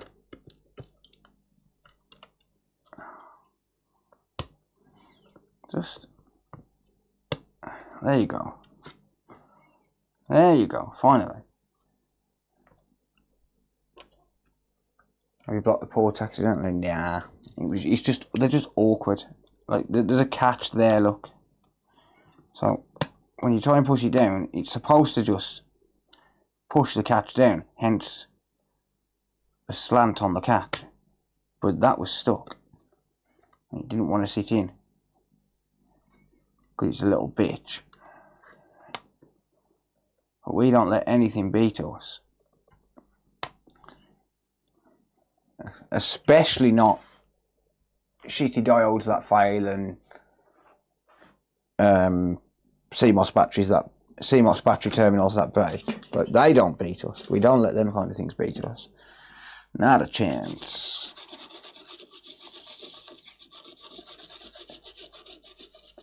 Ain't no MOSFET big enough. Ain't no diode strong enough. Ain't no battery powerful enough. I don't know. Something like that. To keep me from fixing you, babe. Yeah, buddy. Do do do do do do do do do do do do do do do do. Right. Unplug that crap. Bye bye.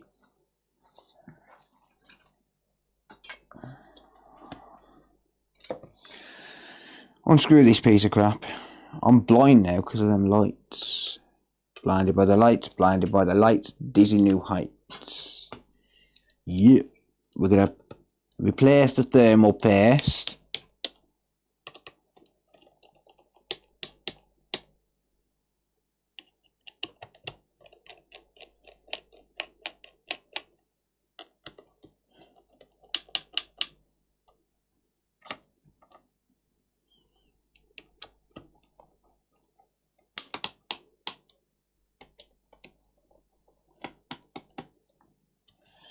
We're gonna replace the thermal paste. We're gonna replace the thermal paste. And we're gonna clean the fan. Because we want to. Because there's no point putting these back together if we haven't replaced the thermal paste, right? We might as well give it a little service while we're here. Wow. That's absolutely rock solid, look. Like, genuinely rock solid. Look at this.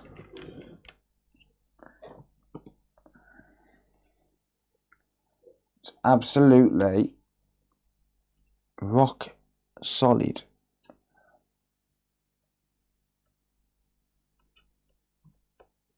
Look at it.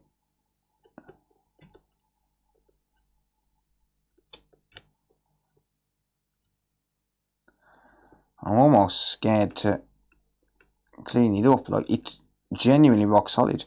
I don't need to clean anything other than the die, so not really bothered about that.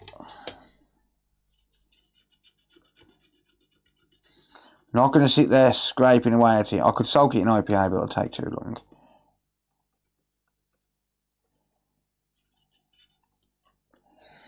Same as this one. We only really need to clean off the CPU itself.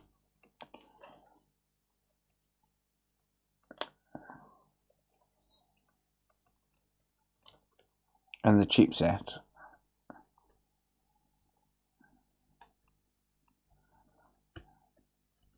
Yeah, that's rock solid. Like, that'll take forever to clean up. But it's not that important to clean that, as long as the thermal paste off the dies have gone. Right. And then we clean up the APU itself. So the heatsink itself. So the heatsink itself we can clean up and make sure it gets cleaned properly. But the main thing is just making sure that we've got no thermal paste where the die sits. But look at that, it's just absolutely rock solid. I can get a little bit heavier with the heatsink though than I can with the CPU, so That's what I'm going to do, I think.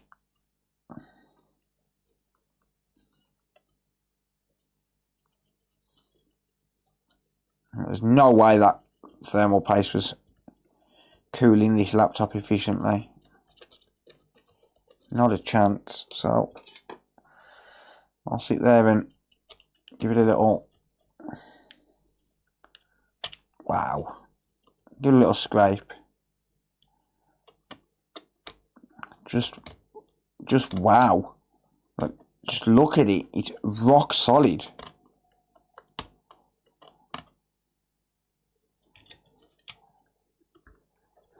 That one's not too bad.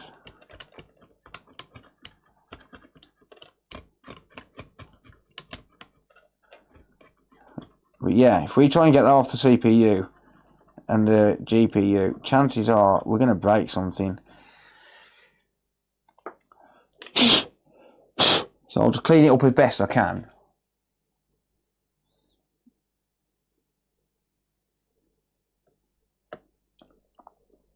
Yes, that's way too much thermal paste. So sue me.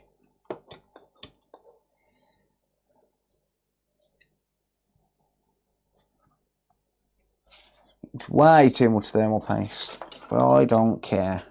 And then I'll give that a little bit of a dust. And then I'll clean the fan off as well.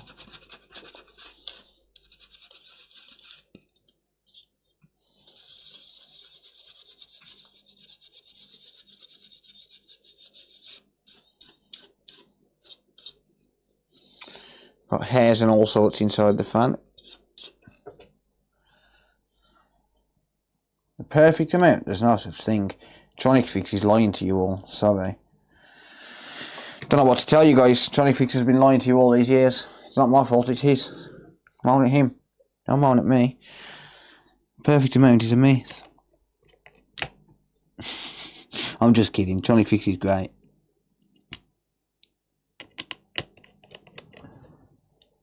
Is that liquid damage? No, no.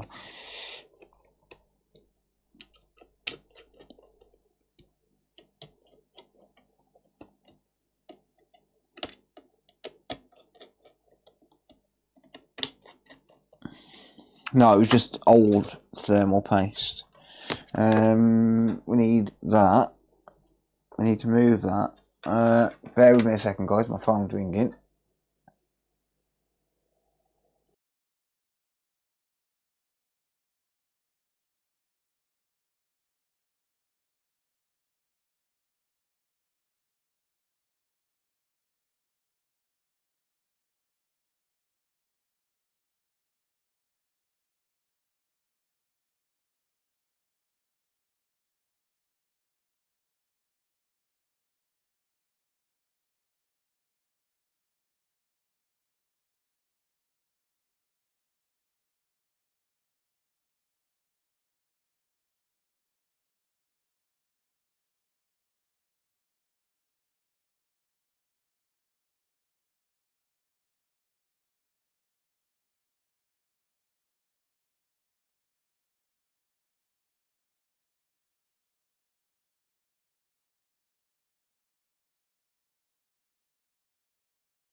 Alright, sorry about that, guys. Yeah, I'll just let me just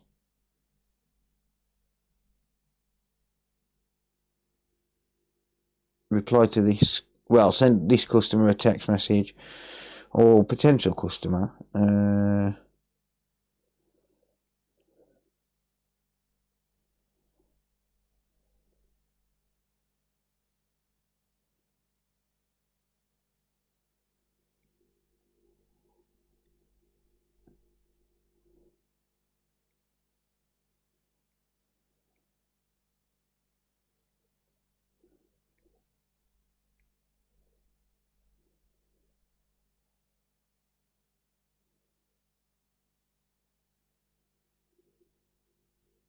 There you go.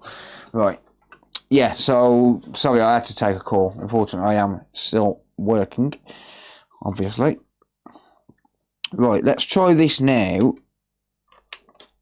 with a RAM chip in that one there.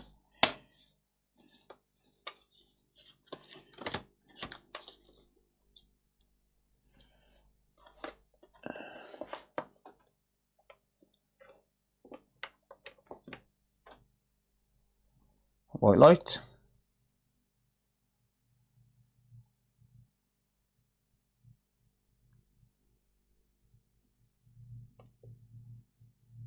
Pair it on.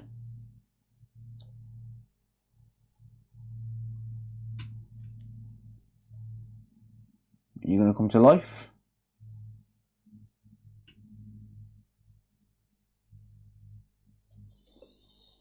Okay, that's interesting. It's not coming to life. Give it a minute because it has had the battery taken out again, so we'll give it a minute.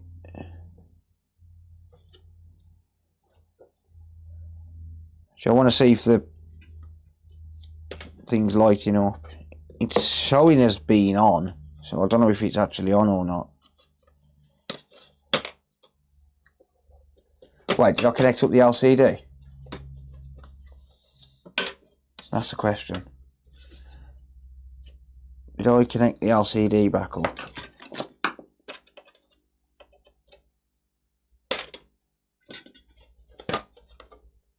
No, I didn't. Of course I didn't, because I'm an idiot.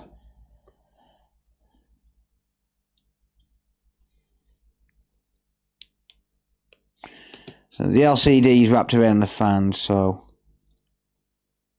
I didn't connect the fan up either. It's because I was on the phone while I was putting it back together. Sorry. My bad. Right. Let's reroute that cable.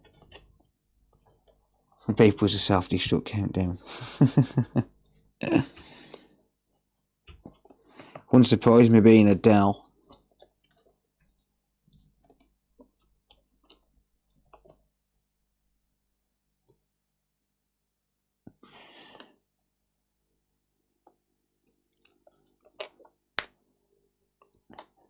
Ain't no diode big enough. Ain't no MOSFET strong enough. Ain't no battery low enough to keep me from repairing you, babe.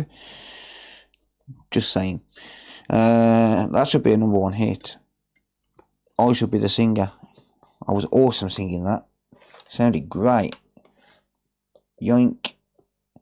Turn on, you bastard. Display. Don't make me punch ya.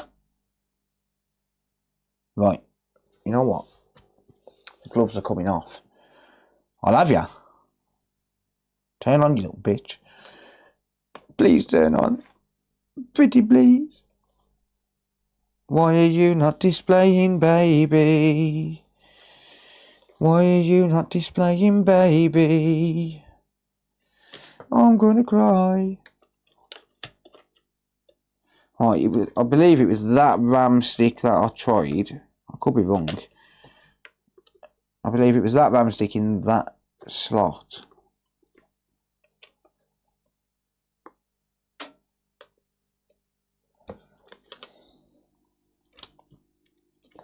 Or is it going to be a bastard again?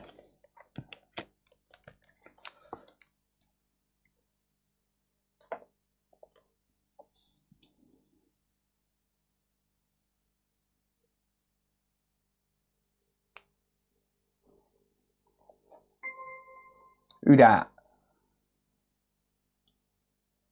That's working.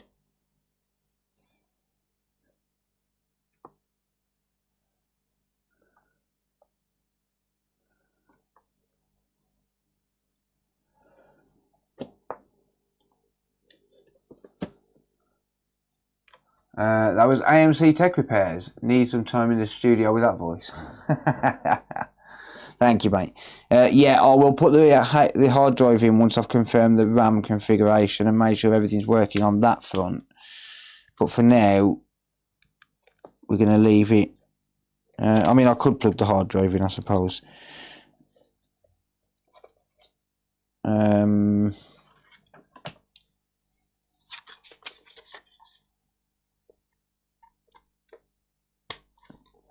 just want to make sure it's actually turning on and working as expected.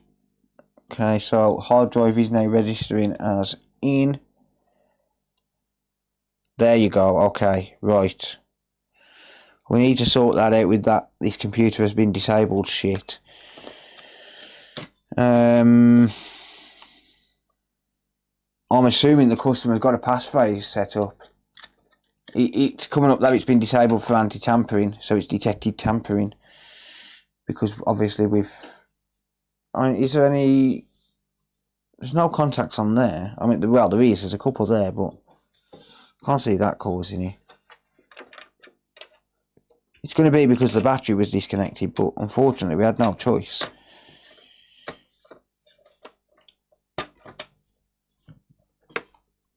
So I'm going to have to probably call the customer and ask him if he knows the passphrase. I don't know what happens when that happens.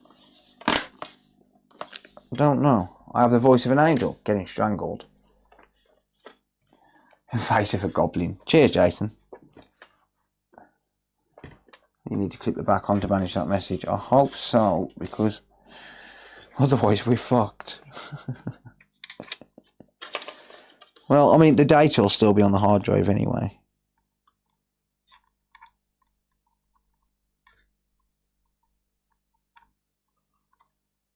It literally says on there, it's like, you have 5 minutes to enter the passphrase. It's like, what the fuck? Don't threaten me, dude. So don't threaten me, mate. I'll fuck you up on the next level. You know what I mean?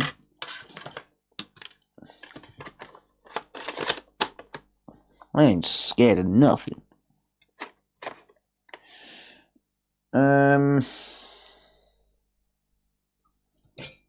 Where's the other cover? Oh, it's there, right. I need the battery in. I've got to work out where the screws go as well.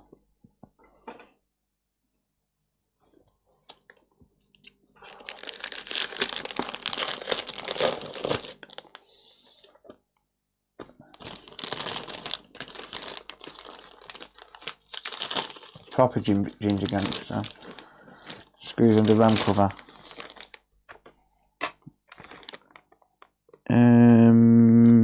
I don't actually know if there is.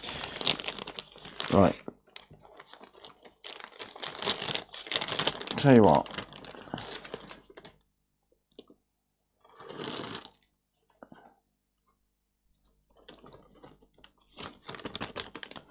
Problem is, I don't know if the boards come out or not. I might have to confirm all of that with the customer.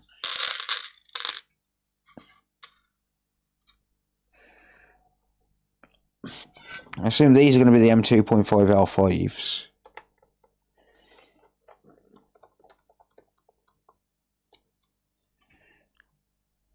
Hang on, is there any screws under the battery?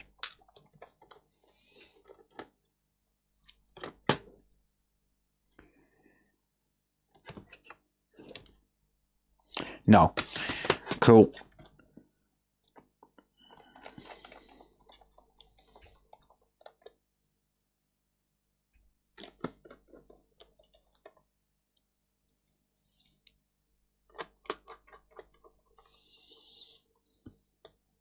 I assume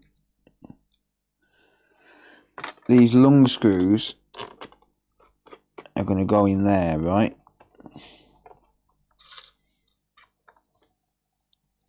So there's 1, 2,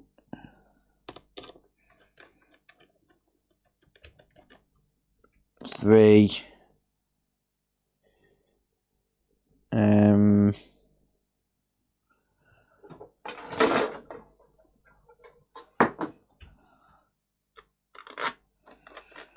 4.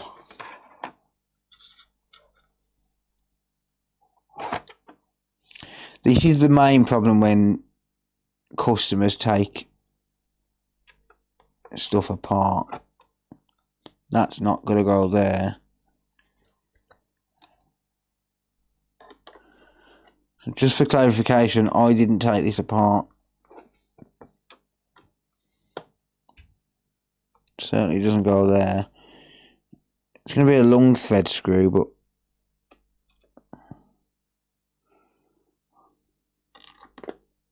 it's not that one either.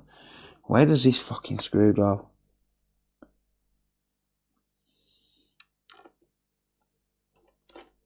No.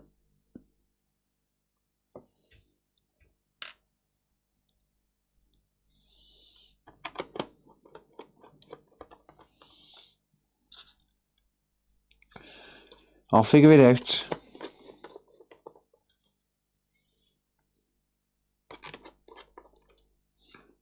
Is that it?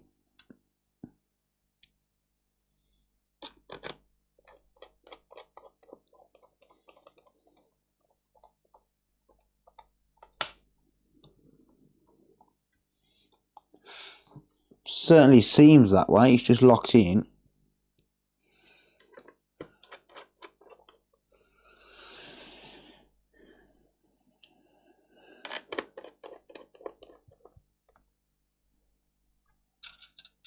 These are all 2.5L5 screws, so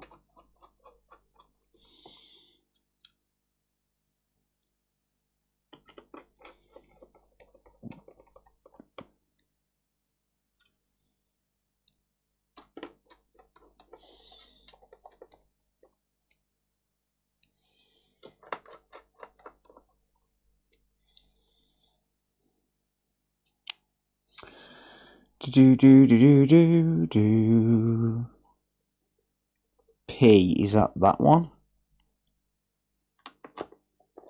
Certainly seems like it. Is that protection also? I don't know.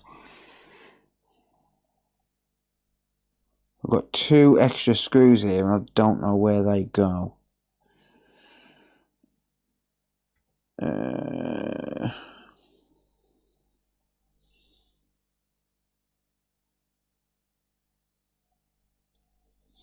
Is there any under the hard drive?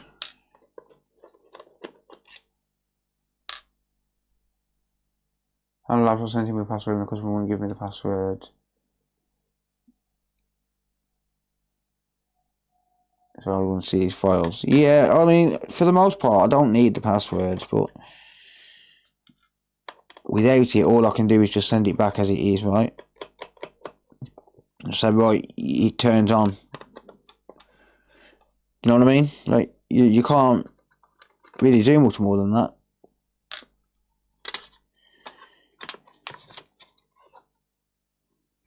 Right, there's none under the hard drive.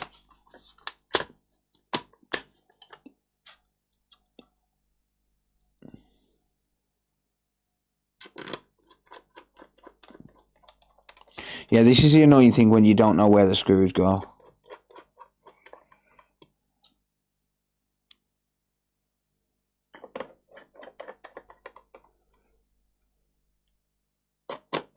Now, if I'd have taken it apart, I'd be able to find the remaining screws, but unfortunately I didn't.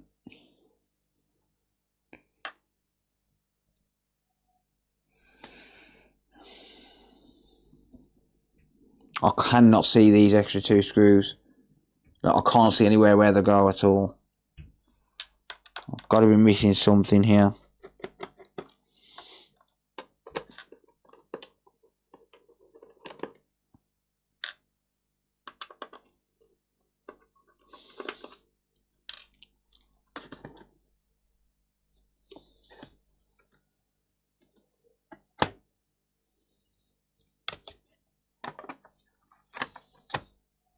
Where do you go? Unless they're out of the motherboard. I'm not taking it back apart. I'll send it back with the screws. I know that sounds bad, but I didn't take it apart. I really can't sit there hunting for screw locations. I'll just say, right, there's 2 extra screws. Oh, hang on. No, I'm a fucking idiot. They go here. I am such a moron sometimes. They go right there. Phil, you're an idiot.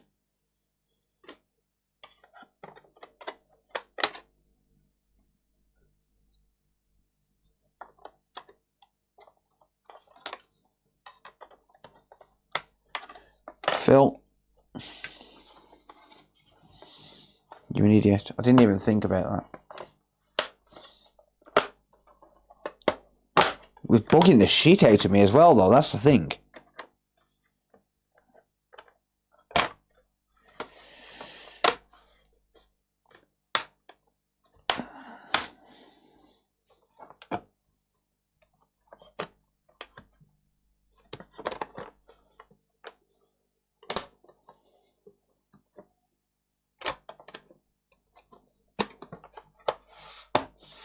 So I like to send things back complete, even when I'm not the one who disassembled it.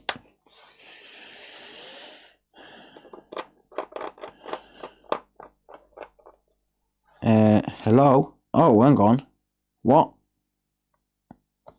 No, there is still an extra screw. There is still an extra screw from somewhere, because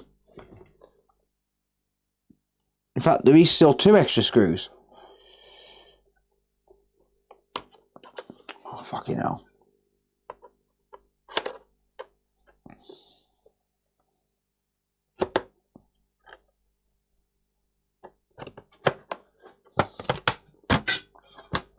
There's 2 of these long silver screws going in the top.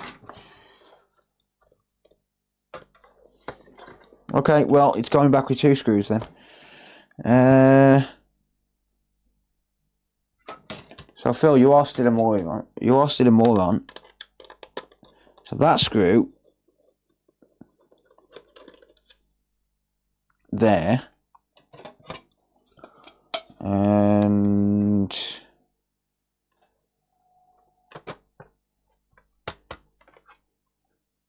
right, that in reality can't go there. It must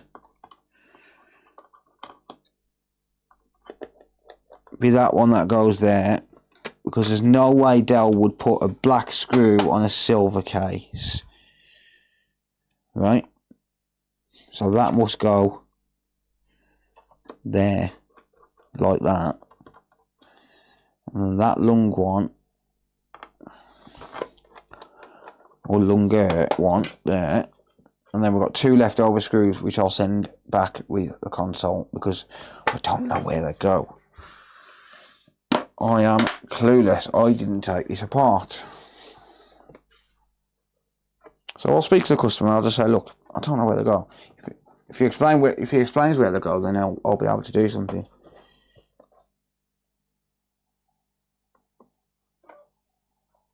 Okay.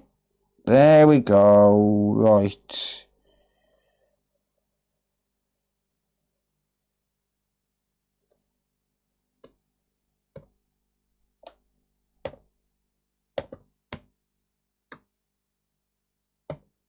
Huh.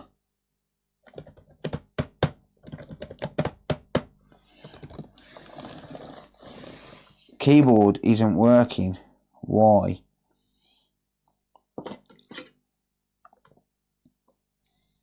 Is that because it's been taken off?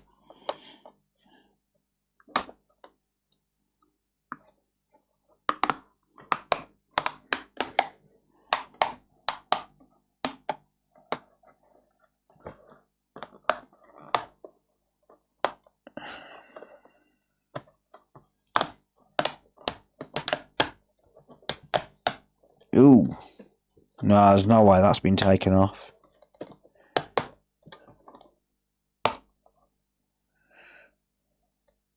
Or has it? It's got bits of broken plastic.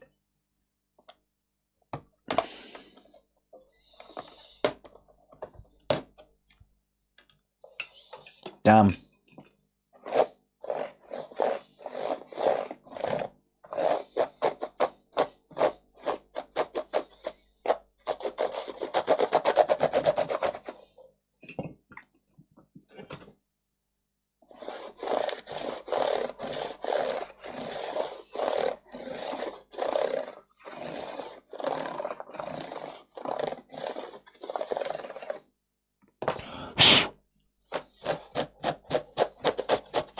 Ugh.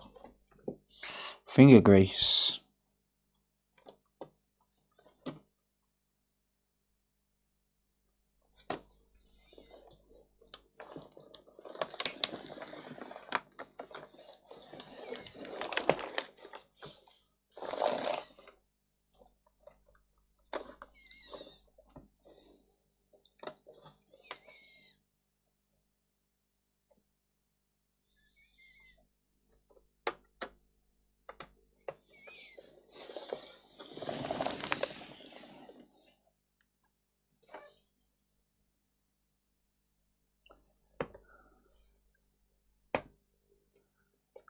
Okay.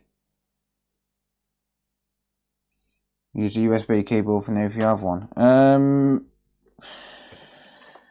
That's the message. You broke it, probably.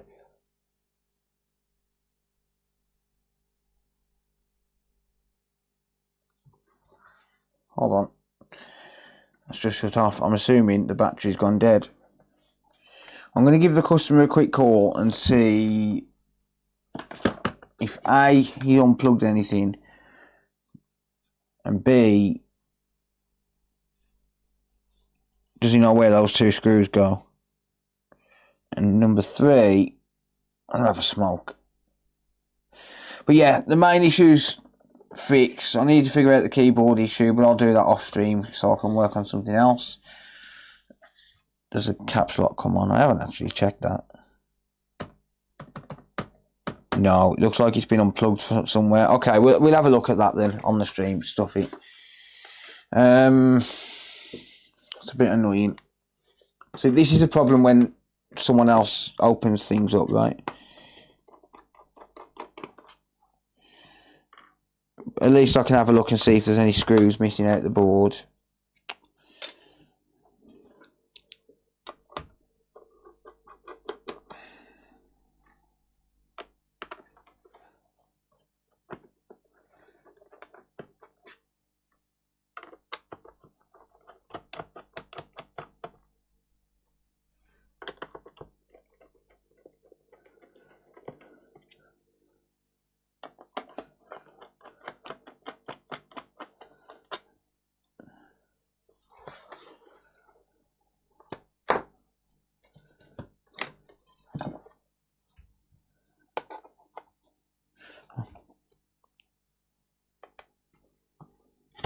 I was going to pry it from the pry point that it's already had, but probably not the best thing to do considering it damaged it the first time. Not me, customer.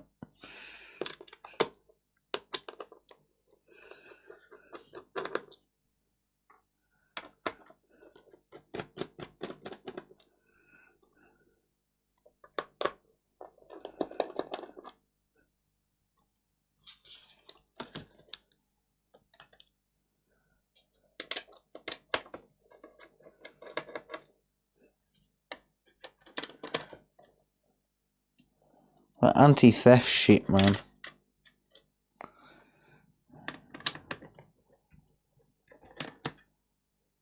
What happens when it counts to 0 though? Does it wipe the data or does it just completely block you out of the BIOS for good? Out of the system for good? If it wipes the data, I'll just unplug the hard drive and let it wipe a random hard drive. Reboots or stays bricked. Maybe. I'm hoping the customer knows the passcode. I'm assuming you could just write a new BIOS to it though.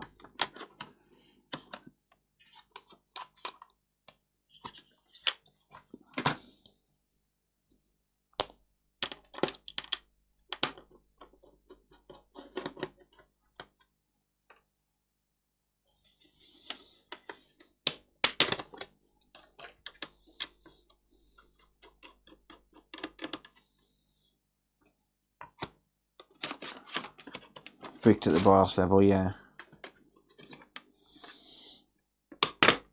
I assume you just write a new BIOS and be done with it. But then you might have to format the damn thing. Right. Typical. No, that's plugged in. Oh, that's USB, sorry.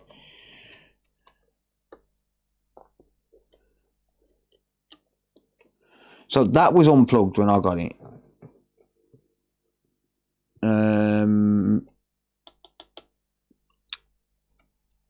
Hard drive, that's for the USB board. Oh, it's going to be on the other side of the board. Has he took the board out at all? I'm going to need to find out, ain't I? Because this was unplugged. So I'm assuming he's left the board out. He took the board out at some point.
Right, what else is this held in by?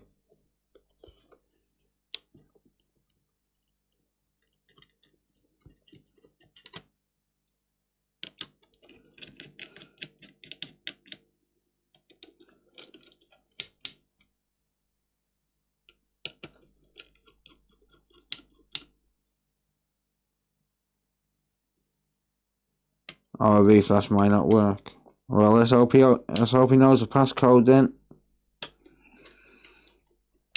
What's the point? Let's hope I can get the fucking keyboard working. So if I can't get the keyboard working after I've repaired the original fault, then he's going to have to at least pay a bench fee on this because I've spent time on it.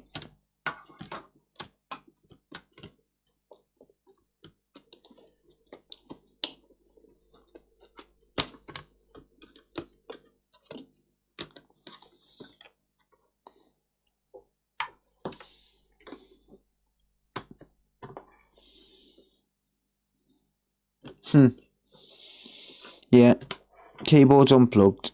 Of course it is. See, this is the problem, guys.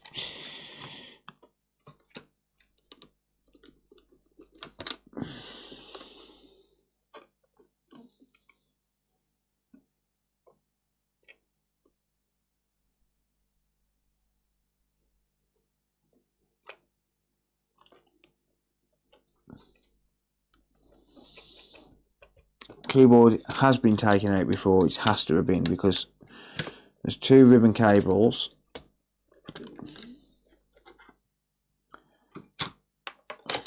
See, if I'd have known this, I could have done this before I actually took it apart again, right?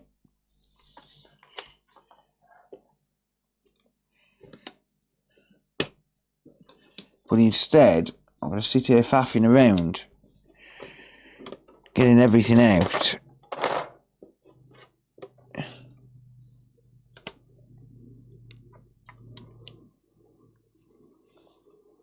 I hate removing keyboards on these as well.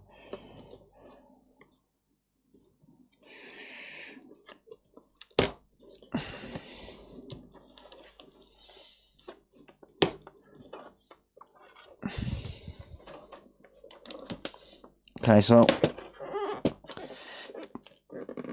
keyboard's been removed before, but it hasn't been cleaned, so that's nice. Look at the state of that, look. Nice. Nice.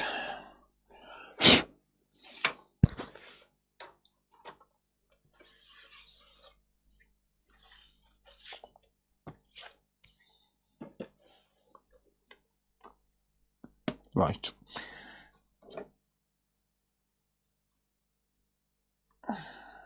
I wouldn't say not know what they're doing, but not put stuff back, man. It's just so annoying. Because now I've just wasted 10 minutes reassembling this when I could have just done this to start with. Or,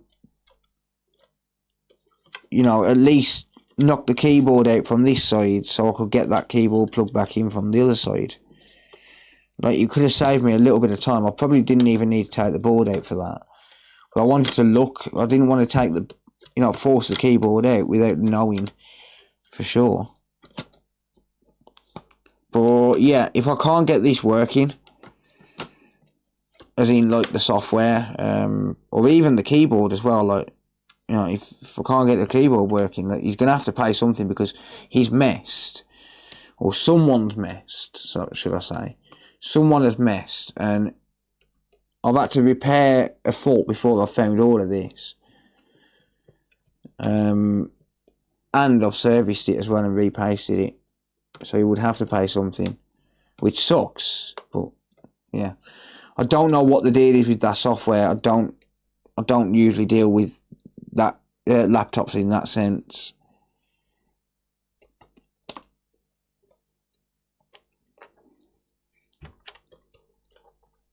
So if it's bricked, that is not my fault, unfortunately.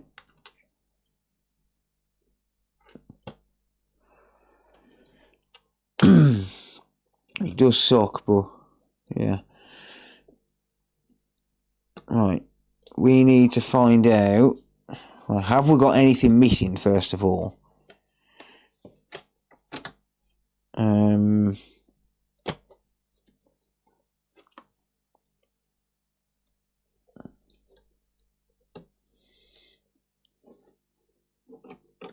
So there's a cable here which needs connecting.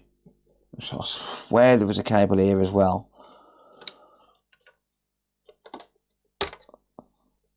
There's a connector. Where's the cable?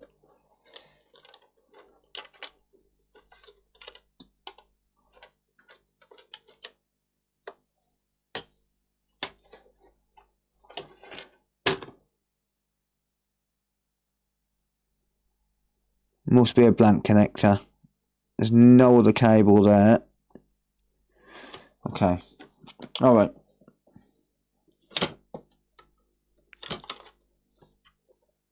So those two screws must have been out of the board somewhere.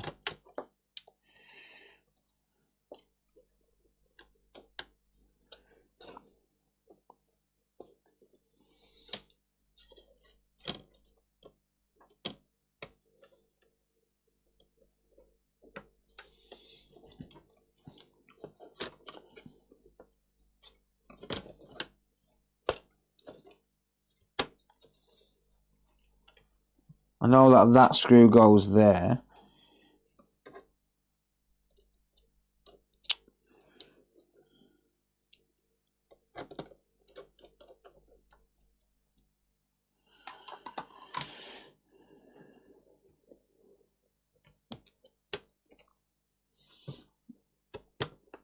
But why all of this wouldn't have been connected up when it got reassembled is beyond me.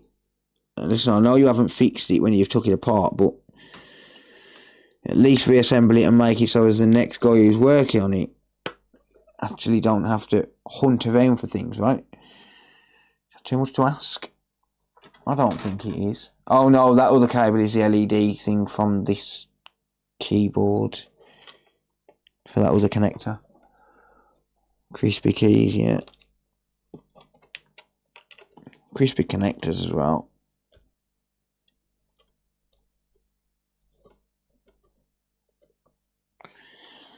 Heatsink and fan.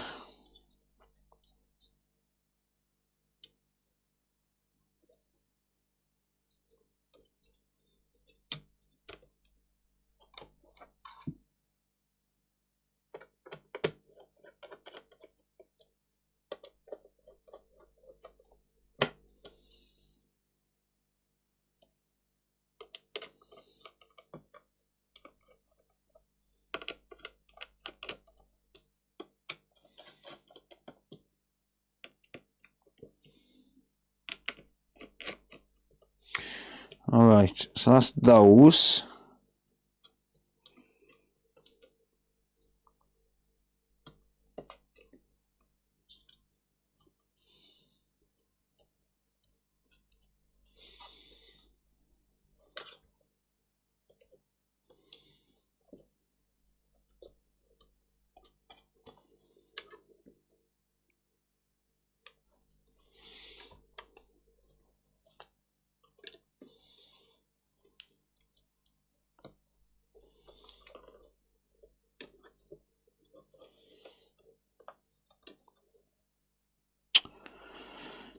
I hate rerouting them cables.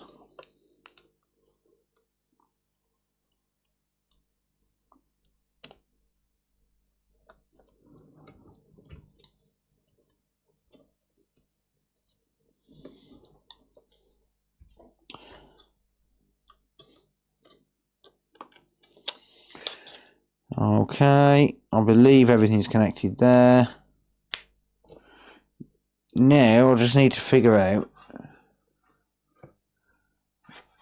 where these extra screws are from. Are they from this side where the keyboard sits? I don't know.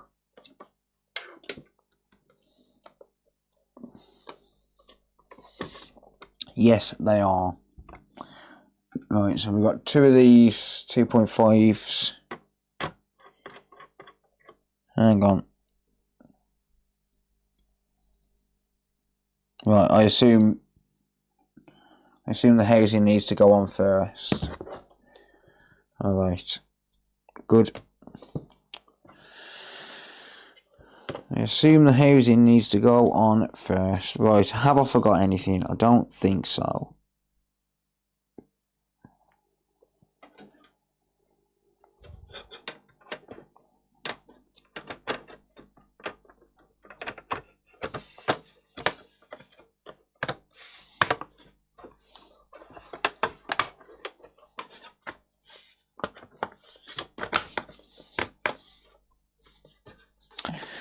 What's stopping you?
Loving the switch too.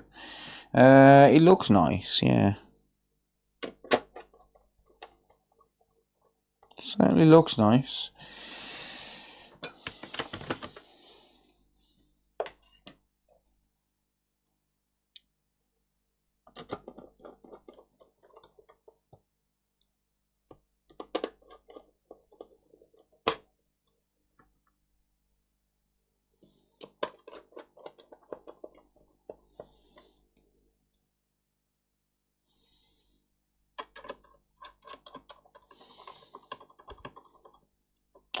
Might help if I put the disk drive back in.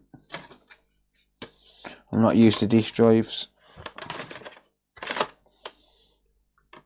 Not anymore.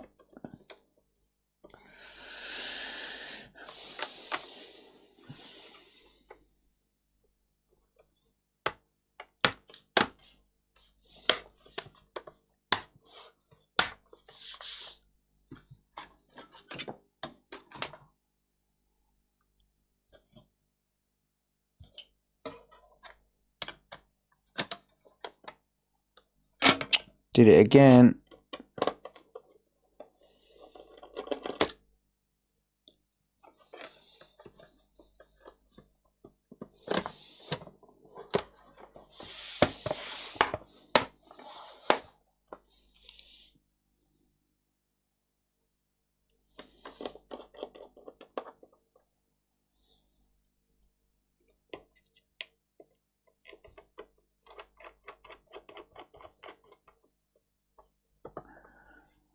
.1080 60 FPS, nice. That's not bad for a handheld. Could it be better? Yeah. But it's not bad. Do do do do do do. What the? Oh. Okay, so it needs the keyboard in.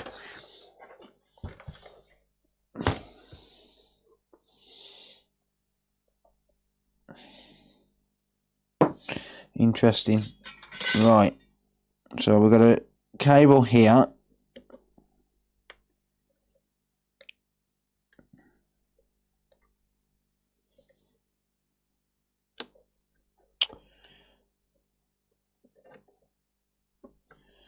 We've got a cable here.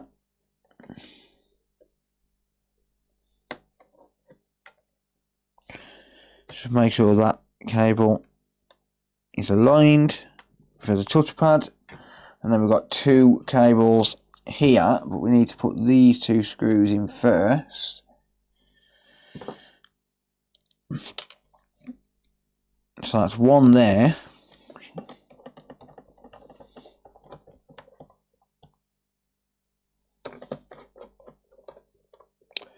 One there. So that's those two missing screws.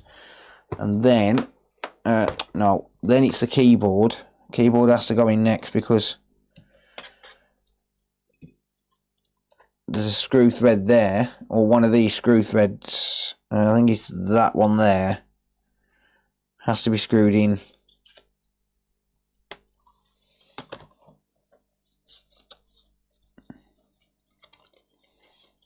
From the other side.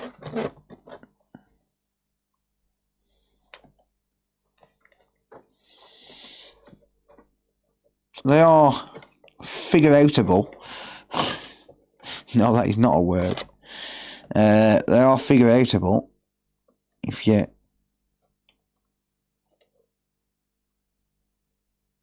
try hard enough.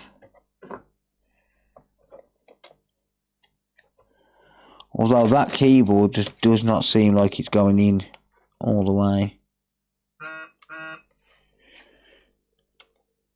It looks to me like that ribbon cable is slightly damaged, so it might be a case of the keyboard needs replacing.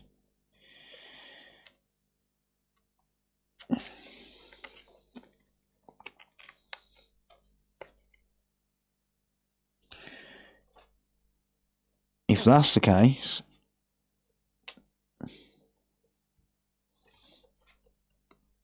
well, customer's gonna have to pay more. Yeah, so that cable,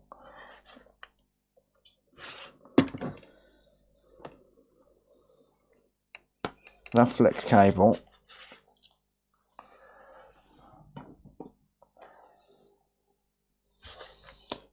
damaged on the edges.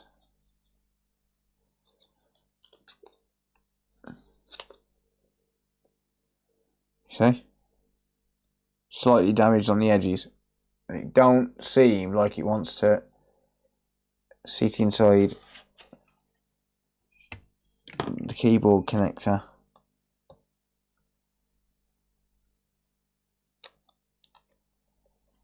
I'm trying. Oh, there we go. Hang on. Just make sure it's all the way in. Okay, that might be okay.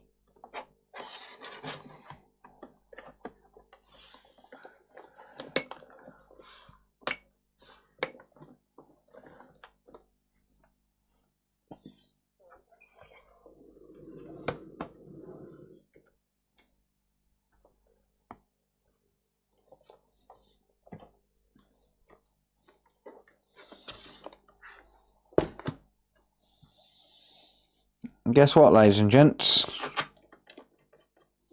Not a single leftover screw.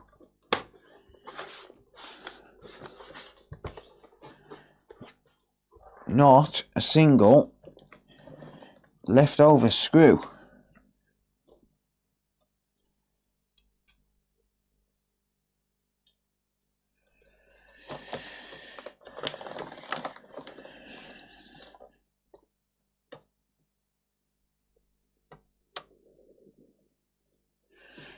A little bit of broken bezel on the keyboard. But hey, ain't nothing we can do about that, is that? You're not going to see it anyway. So you look on the mat. Nope, there's no leftover screw. Oh, hang on. No, sorry, it's PS3 screw. Ha! Eh.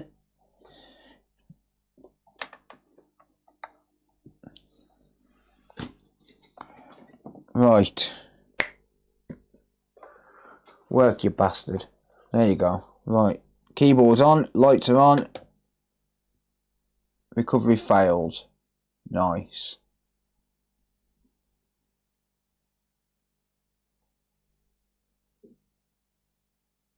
Don't know the passcode. So I'm going to turn that off. And I'm going to have to speak to the customer on that. But the main console, the main laptop is working. I don't know what's going to happen when that timer runs out. It's got 5 minutes on it, or 4.5 minutes on it to enter the passcode. I'm not going to attempt that until I know for sure what the passcode is. I will try it, but obviously, other than that, this laptop's done. I've fixed the issue it came in for. It turns on. Happy days. Can't really say fairer than that, can we? So yeah, one shorted diode, and then just figuring out what the hell had been done to it to stop the keyboard working and to stop everything else. But hey, such is life. I've done my job. That is as far as I go. Oh, it's also had a service as well, obviously. So that needs a really good clean. Filthy. On to the next, yep, exactly. I am going to take some painkillers though, because my head is hurting. We're on to the next one.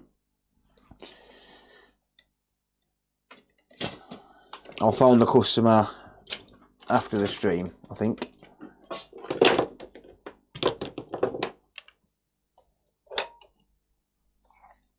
By the way, these cheap Chinese plugs, awful. Don't use them. Because that literally just falls out of my socket. Like, it's nowhere near tight enough. So that means that these prongs are not wide enough. So I'll recommend to the customer to not use that, because that is awful. Right, ring him now, Phil, so we can see a finished repair. No, it's a finished repair. I'll ring him after the stream. I wouldn't show his data or anything on stream anyway. It come in for no power, it's turning on. That's pretty much what I do. That's how I roll. So yeah, I'll be back.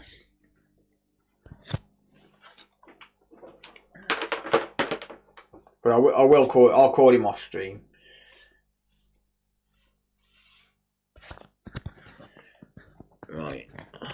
got a charger in it.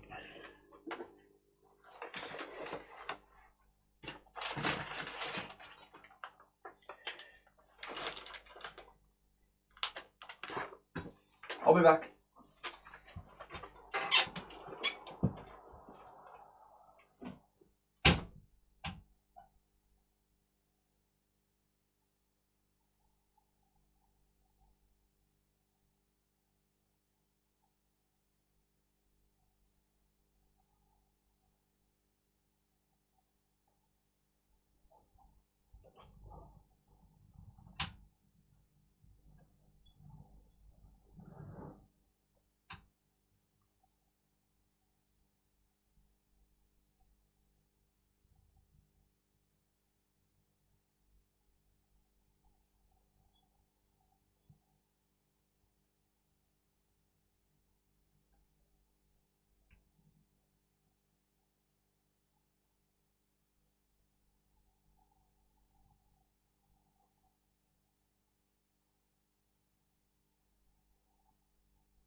I'm back. Right. Sorry guys, I had to run to the toilet. I had to make a cup of coffee and I had to get the next job. So... Whew, fuck man, it's cold. I've got a PS3. PS3.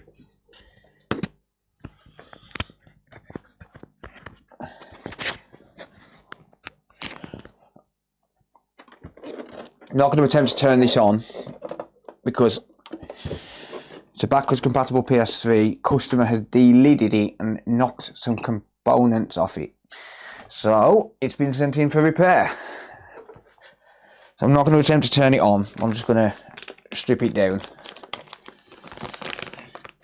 Don't want to risk damaging anything any further. I've still got a slim and a super slim. How's it going, David? Right, so I wasn't paying much attention to chat there, guys. Hello, everyone. If you've just come in or recently come in, I'm awful at streaming. I'm absolutely crap. So, yeah, hello, everyone. So, yeah, glad that repair went well with the laptop. I've got a few more laptops in the queue, so there will be more. I am going to start doing more laptops, I think. Listen, whatever pays the bills, right? Been around a while. Welcome, mate. How's it going? 3 fans, damn. Selling those at Dixon's, yeah. I've actually got a boxed PS3. I've got a PS3 Slim. I've got a PS3 Super Slim. PS2 Slim. My PS2 Slim is modded thanks to Acids, Jamie, one of the moderators. He sent me it modded. So it takes an SD card. It's great. It's awesome. It's fantastic. And I love it.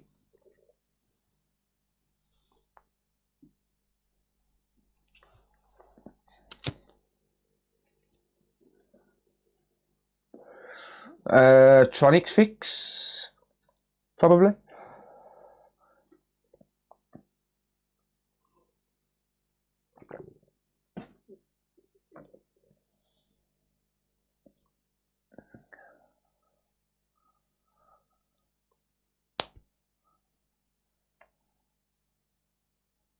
Yeah, that's the one, yeah. Steve, yes. Steve at Tronics Fix. Good guy, really nice guy. Right. Okay. So, yeah. Customer's dealer did this and he's knocked some components off. So, unfortunately now it's not going to turn on because the components are around the CPU.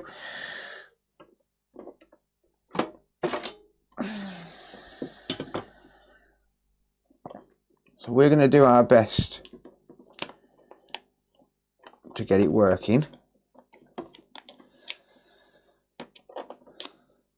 I hate these rubber grommets things.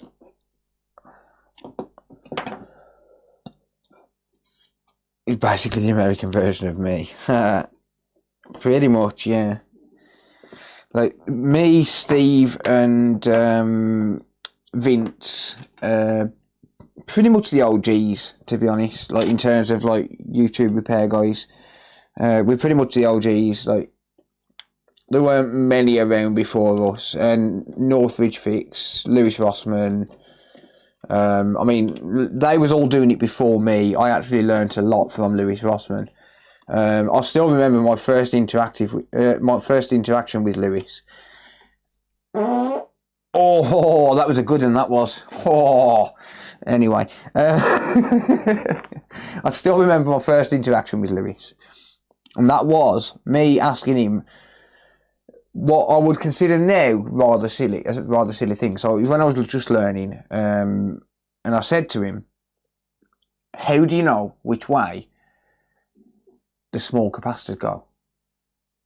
Because things like tantalum capacitors, aluminium capacitors, that sort of stuff, they have orientation, they have polarity. But ceramic capacitors don't, right? So I asked him how that went. You know what? He was so respectful in his answer.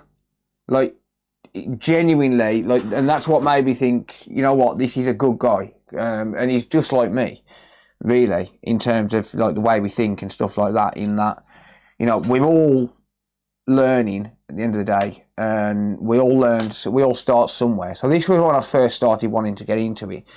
So the only reason I found Lewis was because I was looking up issues on controllers, because I was trying to fix my stepson's controller. First, everything really that I got deep into in terms of micro soldering, he liquid damaged it, and I was looking something up, and I was looking up a capacitor for the controller, which was liquid damaged, and I needed to replace it. And I stumbled upon the live stream, and it was Lewis's live stream, and I went on there, and the first thing I said to him was, "Can you tell me how you know which way the capacitor goes?" Right? And he just told me up front, no bullshit, no, you know, laughing at me or anything like that for not knowing. It was just straight up, it doesn't have polarity. It's a ceramic capacitor, they don't have polarity.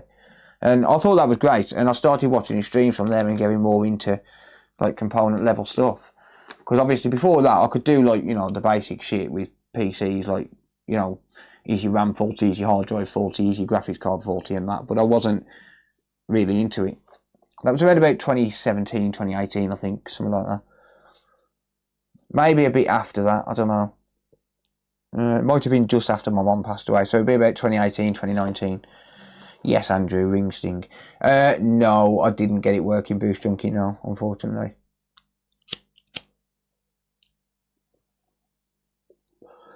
Yeah, so there's a lot of people who are on YouTube now, like, repairing and streaming and stuff like that, and some of them are knowledgeable, some of them are not.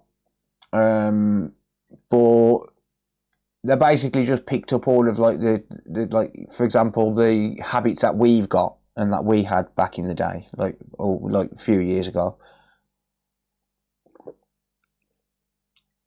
But I've seen so many people come and go over the past 5 years or so, you know, in terms of like video streaming and stuff like that. Because I used to give my, well, what I considered my friends, shout outs and stuff. I'd be like, oh yeah, join this channel. It's just started streaming all of this and that and that. I had to stop it because they'd start streaming, these people who was on my Discord, and I'd talk to them every day and whatever, and they'd start streaming, and they'd do repairs and stuff like that, and then all of a sudden they'd just disappear, and they're like, yeah, I can't be bothered. I'm not making any money. And it's like, dude, you got to stick at that shit, man. You got to stick at that shit. But, yeah, so I just stopped doing shout-outs after that. But a lot of people come and go, and then there's some people who've come and stayed, but they're not really knowledgeable. And then there's some people who are knowledgeable who they seem to imitate a lot of stuff that other people do and things like that.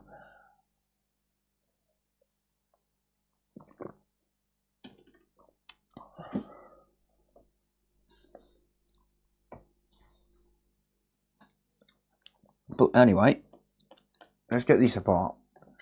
Yes, I'm smoking a cigarette in my workshop while I'm working on a console. Someone sue me. I actually got moaned at for that. Like, it's like, you're smoking a cigarette while you're working on a console. Yes, I am. And what? I'll clean it before it goes back anyway. So who cares? I smoke in my house, for God's sake. The consoles are stored in the house. I don't store them in the workshop. But you can't smoke in a workplace. It's not a fucking workplace. It's my shed, bitch. Anyway. Send back smelly consoles and fuck them. Something I'm learning is you can't be afraid of failure. Absolutely, yeah. And I'll tell you what, this is one thing that really, really pisses me off about technicians. Or, well, technicians, in quotes, of course. One thing that really pisses me off is people who, they'll have a look at the console, whatever, you know, they'll work on the console, they'll try and fix a fault, they can't figure it out. So what do they do? Do you think they go to the customer and say, yeah, I ain't got a clue, mate. Don't know what's wrong with it. Sorry. Nah. They won't do that. They don't want to make themselves look silly. They don't want to make themselves look like they don't know what they're doing. So they go to the default response that's unprovable. It's your APU, mate. It's your APU, mate. Yeah, it's always the APU. If they don't know what's wrong, it must be the APU. No. It's just that you don't know what's wrong, and that's fine. That's absolutely fine. Like, if you don't know what's wrong with something, it doesn't matter. Just tell the customer, because if you tell the customer that it's the APU, they're going to say, oh, fuck, it's fucked. I may as well just scrap it, buy a new one. And then they've got to go out and spend £400 on a new console and sell the old one on eBay for 100 quid. So they're losing 300 quid instead of sending it to someone else who may be able to fix it. So just admit that you don't know what's wrong. It's fine. We don't know everything. We're not magicians. We only know what we know. We don't know what we don't know. It's fine. It's okay to not know. That it really pisses me off. Like, it really does proper wind me up, because I see it all the time. I'll get emails all the time. It's so and so said it's the APU. Can you do anything? I'm like, send it in and I'll have a look. If I can't figure it out, I can't figure it out. It's fine. And yes, I'm going to charge a bench fee because someone else has fucked with it. But it's fine. Just admit you don't know what's wrong, and that's all you got to do. The customer's fine with it. The customer doesn't expect a miracle, or most of them don't. Some of them just assume that it can be fixed, which is why I always make it clear. So let's say, for example, I get a quote request for a no power on a PS5. I always say, and this is my default response, I haven't got it on copy and paste, but I do say it to pretty much everyone. Thanks very much for getting in touch. Generally, for this type of issue, I charge between £60 to £90 for most issues. The reason for such a gap is because we don't know what's wrong until it gets on the bench, and some parts cost more than others. That's my first paragraph for pretty much everything. The wording might change slightly, but yeah, we give a price range because we don't know what's wrong. And we're not going to know what's wrong until it gets on the bench. But I never make it, unless it's literally just a HDMI port and I can physically see the HDMI port is broken, I don't make any guarantees that it's going to be fixable. Set the bar low. Set the bar low. Genuinely. Like, because if you set the bar low and their expectations are already low when they send it in, then in their mind, they've probably got to buy a new one anyway. So when you phone them up and you say, yeah, it's fixed, it'll be 60 quid. They're over the moon. They're super happy. Just genuinely. Like, just set the bar low and it's fine. Totally fucked up the USB on the camera. Can you even buy replacements for them? Another YouTuber, someone we had around 400 subs, blocked me precisely for telling him what you're saying now. He was working on a laptop that would start up if you press the CPU. He insisted that CPU was burned and unfixable. Who's the YouTuber? Come on, tell me who it is. I got recommended to you on YouTube after watching Vince back in the day, and JDT after you all good content. Yeah, Vince is great. I haven't spoken to him for a while. I did speak to him the other day. Vince is great. He's genuinely one of the nicest guys that I know. Same with Steve. Like, both of them, two of the nicest people you could ever meet. You know, Steve from Tronics Fix. I mean, not Steve as in Stez Fix. Stez Fix. Stez as well, very humble guy. But yeah, Steve and Vince especially. I have had some pretty long conversations with Vince, and he's honestly great. Honestly, he's great. And Elliot as well from the Retro Future. He's honestly a genuinely nice guy as well. And Vince will be the first one to tell you that most of the shit he works on, he don't know what he's doing. Like, he just don't care. Like, that's his entire channel. That's why his videos are called Trying to Fix.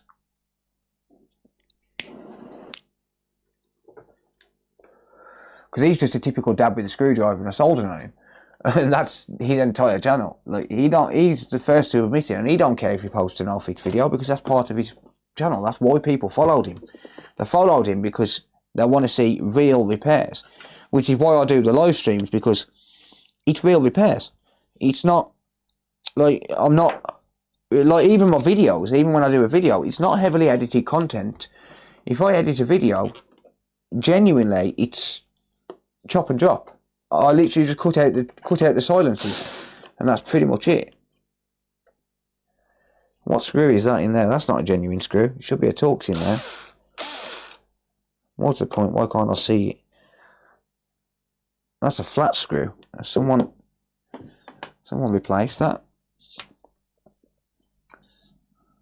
Hall effect on a PS4 controller. I would charge 25 quid plus the return postage and the cost of the Hall effects for that. So controllers, I don't do many of them, but when I do, I charge a flat rate of 25 quid. Because there's barely any profit in them after that. Oh, it's definitely been opened, yeah. The customers already told me that he's knocked... The entire reason it's in for repair is because the customer knocked some components off. That's a flat / Phillips screw. So it's not a genuine screw. It should be a Torx bit in there. I mean, it fits, it's fine, but if it sits, it fits, right? Yeah, I've seen so many people just give up over these past few years because they're not earning enough, or they go all out on YouTube and then get disappointed because they're not getting enough subscribers quick enough. YouTube takes years, like genuinely years. I've been doing YouTube since 2014.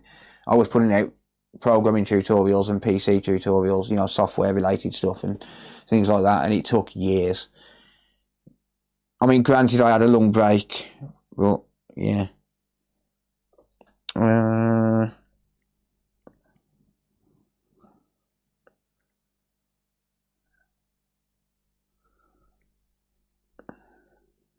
One sec, just replying to a text.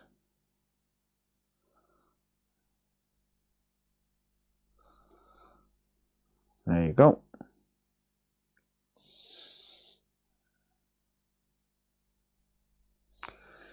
Not sent. What do you mean, not sent?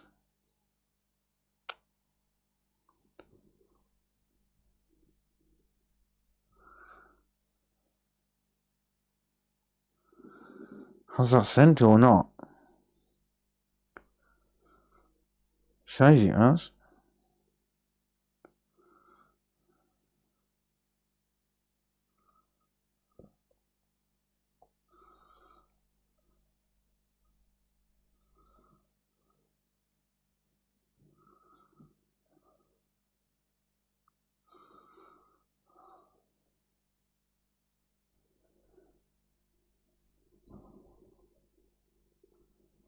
Oh, there you go, look.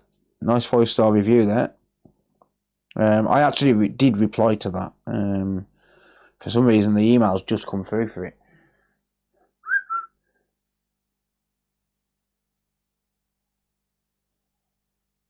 Awesome. This is the guy that...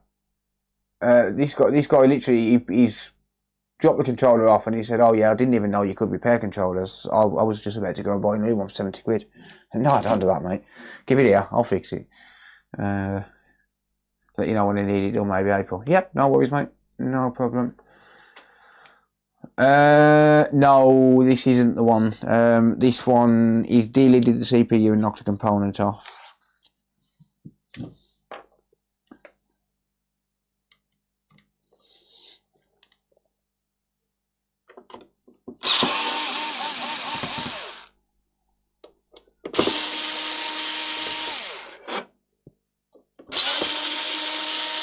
Yeah, there is a nice review, yeah.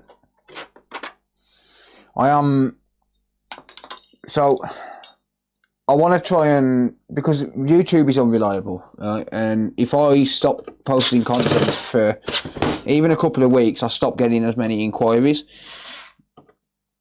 So I need to kind of move away from that and try and get more business just through Google, because, you know, Google, despite Google being one of the worst companies in the world, it's free advertising, right? It's free advertising. I'm actually going to put a sign up outside my house. Well, I was thinking about it. I was thinking about sticking a sign on the garden saying like need a repair, blah blah blah, that sort of stuff. Console repairs here, sort of thing. All right.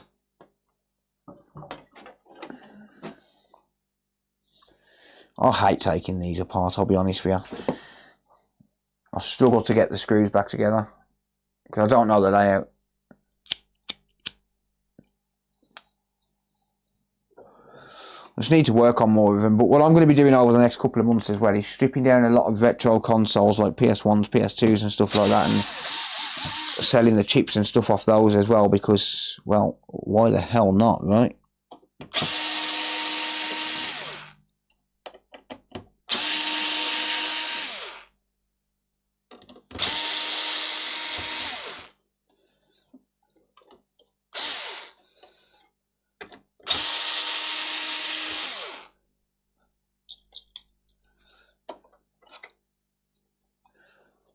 I really just need to figure out what chips people are after of them, to be honest.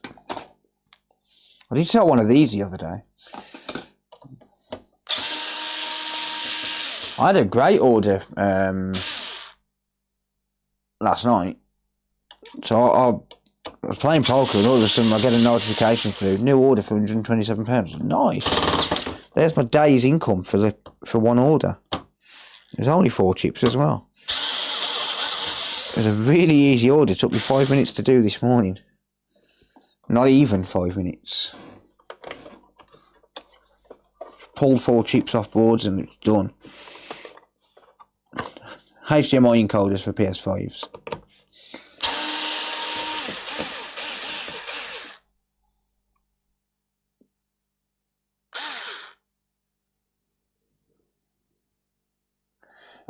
What's that, Nordic?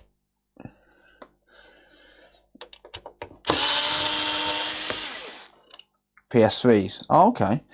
Yeah, I'd strip them down for parts. If I can't fix them, strip them down for parts. I've actually got a couple of PS4 Slims here I need to build up and get rid of. They are exploitable.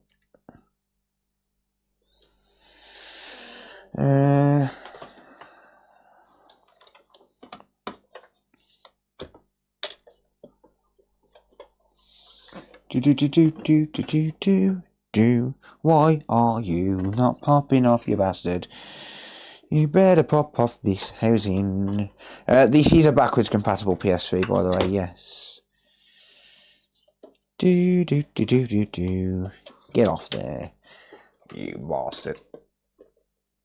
Don't need them, so when I can, I'll post them to you. Awesome, mate. If you want me to pay postage, mate, just let me know.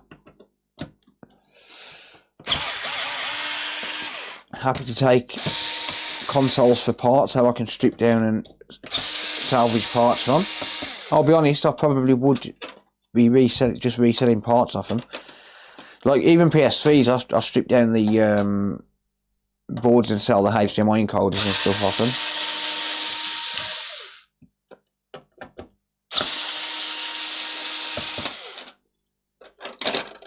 There's money in everything at the end of the day. Like, you gotta remember, if it's on the board, it's probably going to fail. So where's the harm? Especially when I've got a store which I'm paying for every month, because the store costs me £25 a month to run with Shopify. So if I'm paying for the store anyway, I may as well have the products listed on there. And if they sell, they sell. If they don't, they don't. But I am thinking about moving away from Shopify and just having consolefix.shop running on my own site, my own software, my own shopping software, e-commerce software. So I haven't got to rely on any third-party shit.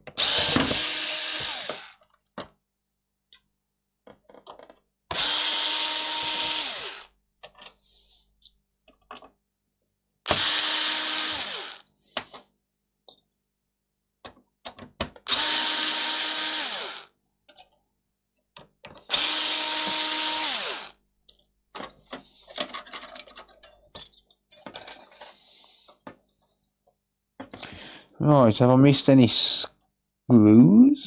I don't believe I have. Yes, of course I have. There's always one.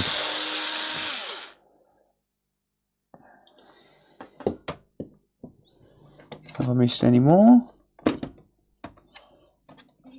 It's very, very possible. There's one there, one there. How did I not see those?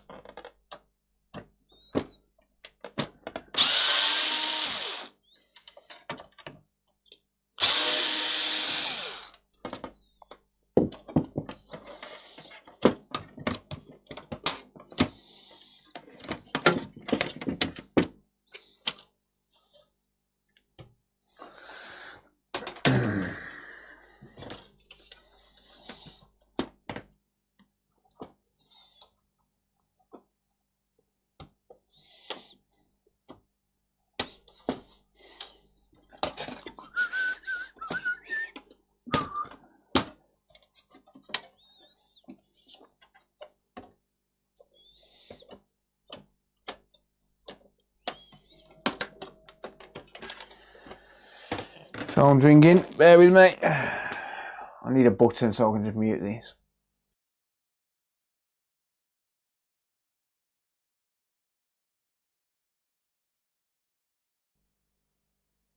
Phone's gone off, lovely.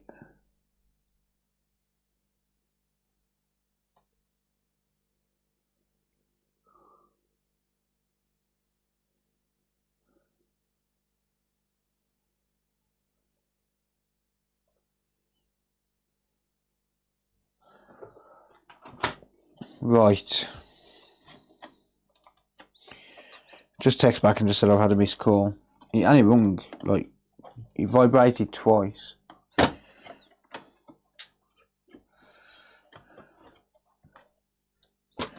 Right.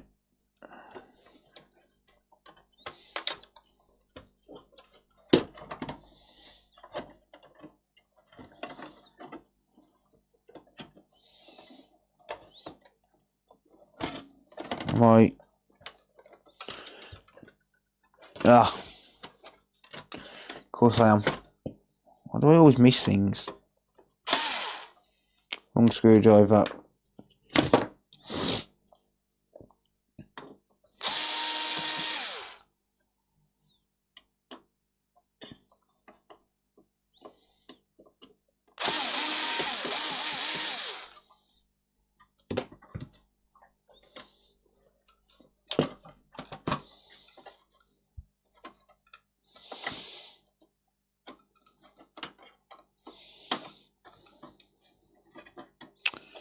Hate these, man. Come on, lift up. You bastard. Okay, so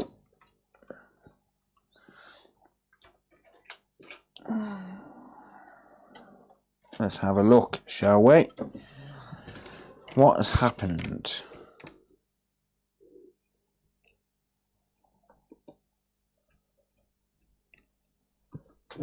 What's someone done to you, buddy?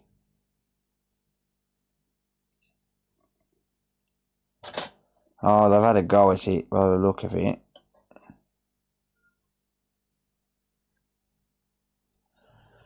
Right, so first things first, I'm gonna just inspect the substrate on the... Ooh. Uh-oh. Has this been... This has been re-hotted before, hasn't it? Someone's reflowed this.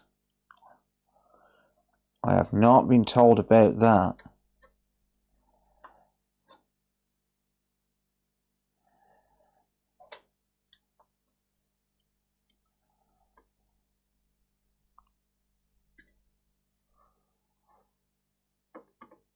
Oh, that's not good.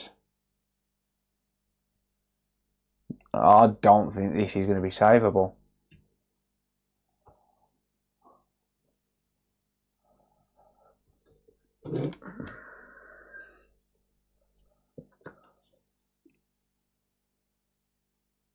That's fucked.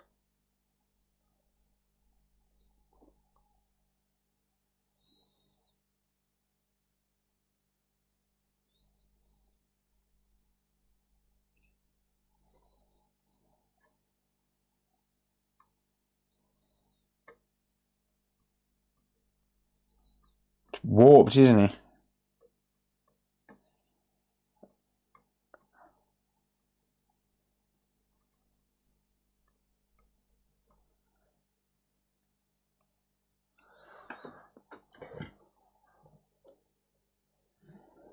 I mean, someone's re-hotted this at some point. Because that's all flux.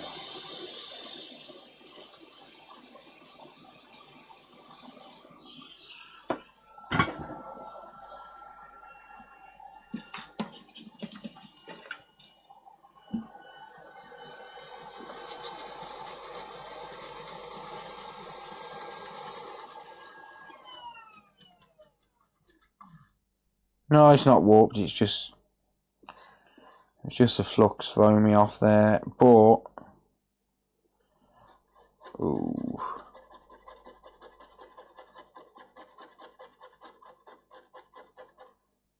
That is not great.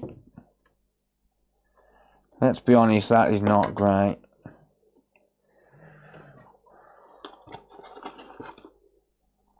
Have I damaged the silicon? I don't think so. The thermal paste isn't even that dry though. I've seen worse.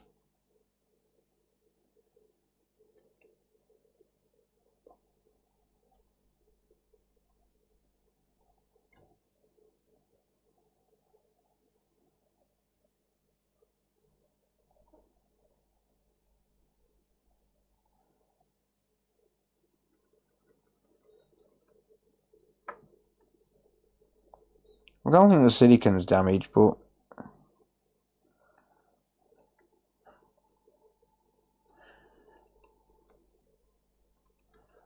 it's not great.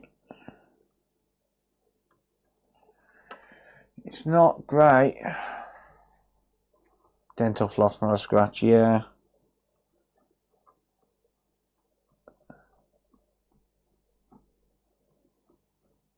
You could use fishing wire as well.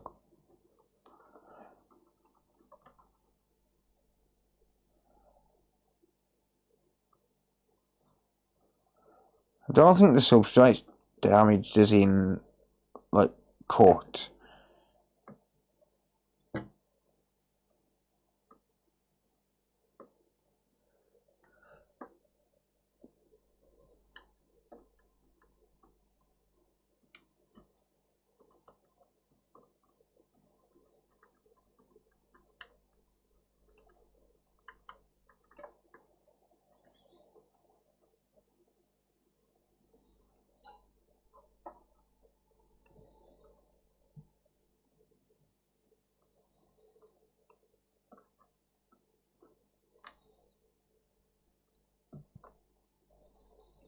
Yeah, I don't think the substrate's cut.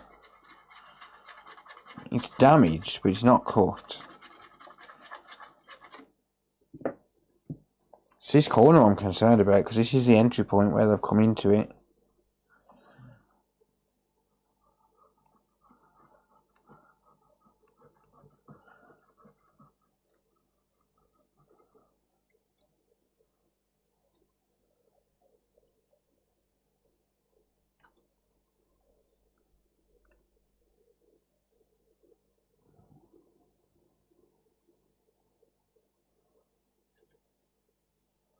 What do you guys reckon?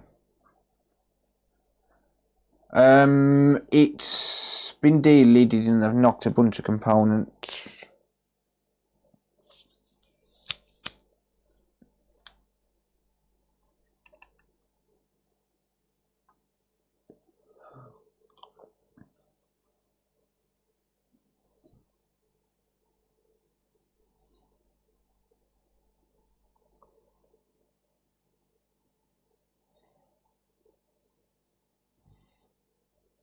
And it's been reflowed at some point, but when, I don't know.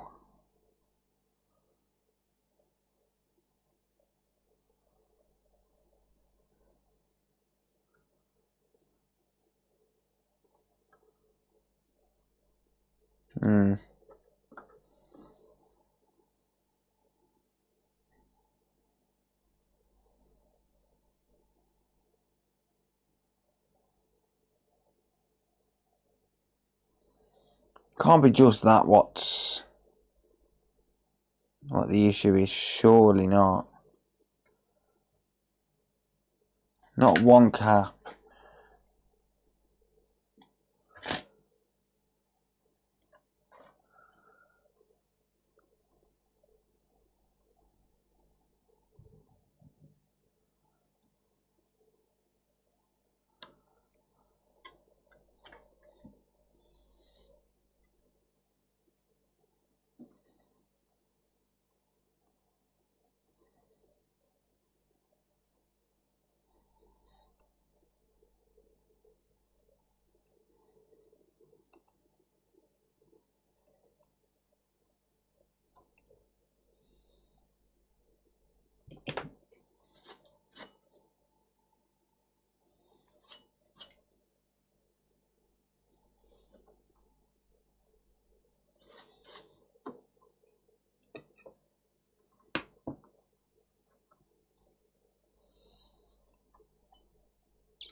Not seeing any more.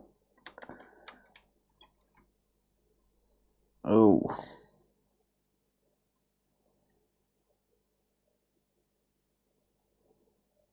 So I'll tell you what's happened here. The reason they've knocked that component off so easily is because someone's reflowed the CPU, and they haven't cleaned up the flux afterwards.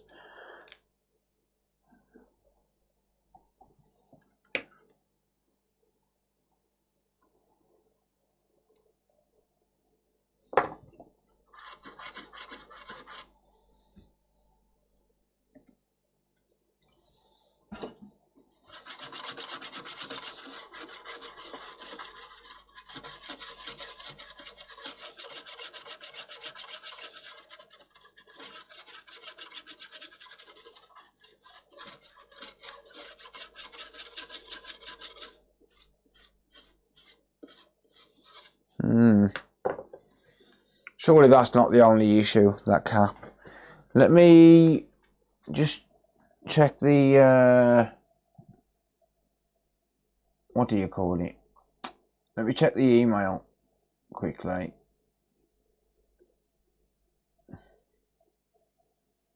The fuck are you talking about, YouTube? What are you doing, man? Why do you keep asking me to log in, you stupid fuck?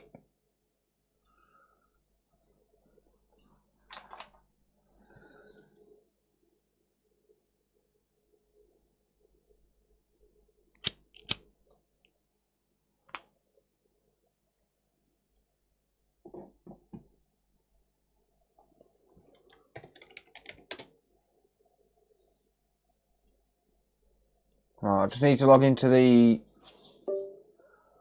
PC. I'm just logging into the laptop from here. I'll just check the emails.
Okay.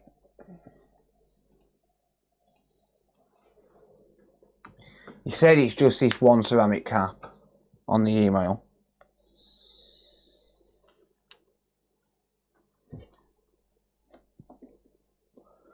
So we're going to try and fix that.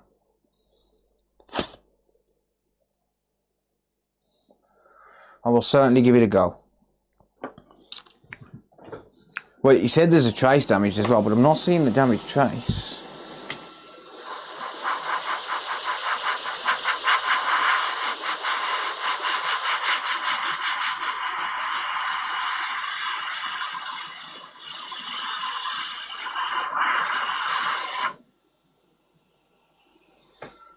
Unless it's that one under there. And get rid of that completely because I'm going to find a donor board. I can't really reuse that. I think he's talking about this here.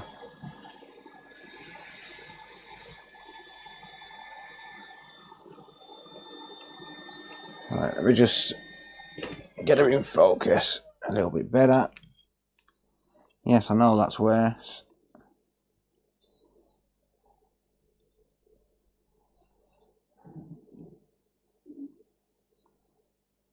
I think he's talking about this here, but the pad's not damaged.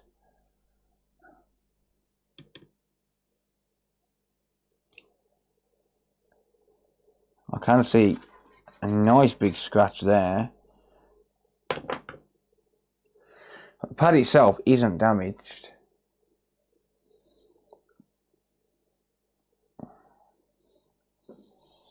But he said it was. I'm not seeing any damage to it. Ugh, lead-free solder. Ugh. Lead-free solder. Don't you just love it when people buy cheap eBay solder?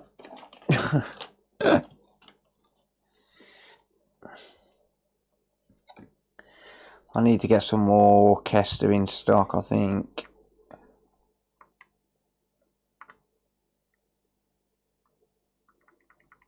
Alright, so I'm not seeing a damaged pad.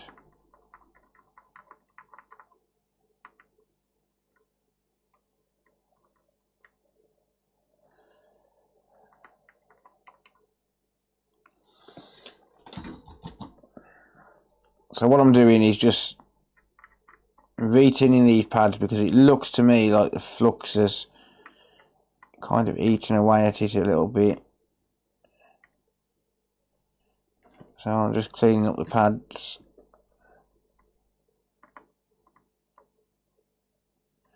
Just a smidgen.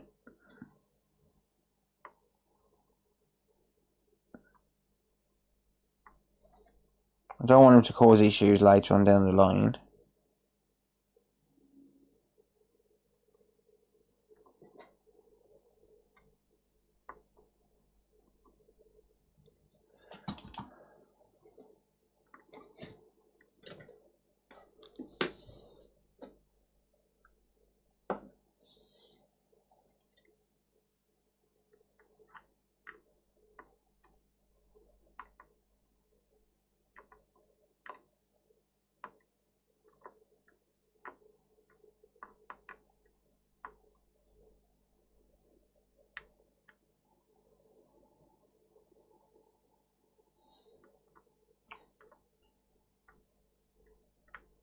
Alright.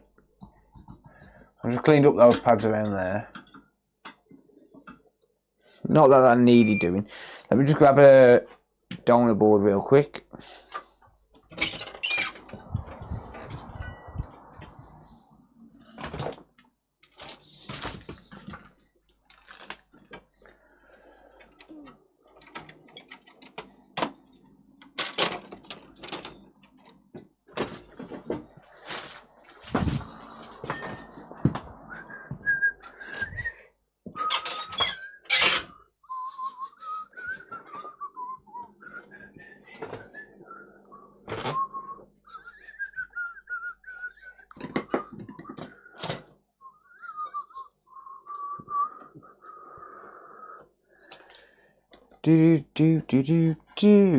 Do.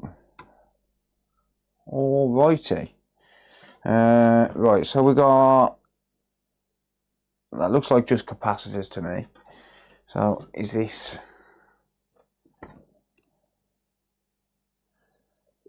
yeah, okay, good. Looks to be all in order. Cool.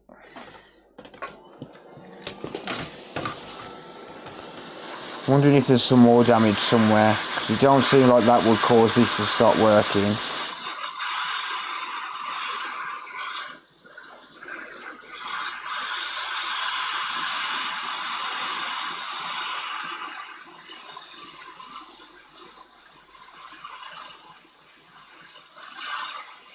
Unless it works, but he's just didn't want to risk leaving it like it, I don't know.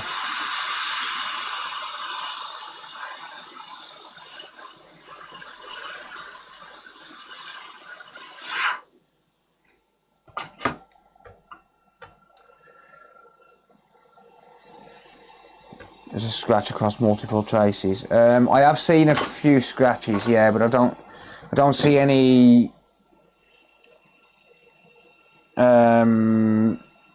I don't see any broken traces. I will have another look though.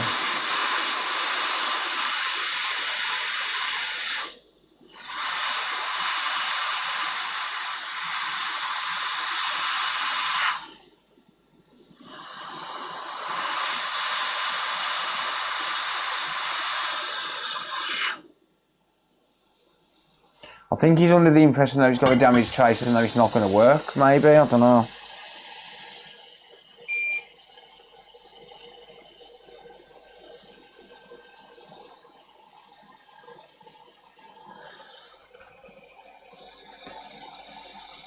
Could be that, or it could be that he's genuinely causing it to not work.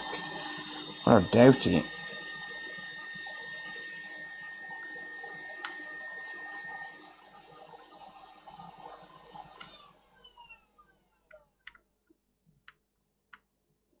I doubt one capacitor will cause it to not work at all.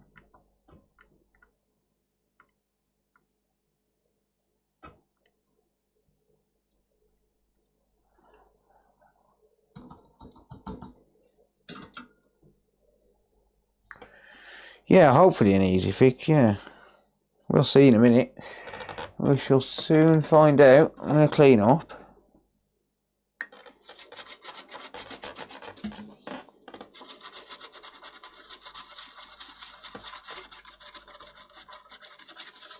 I'm going to have another quick look around the board for damaged traces.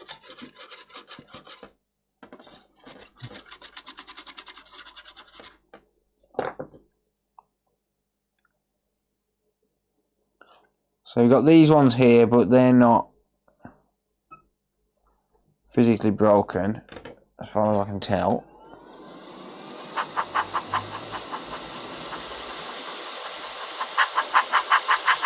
Just getting rid of the IPA from the board.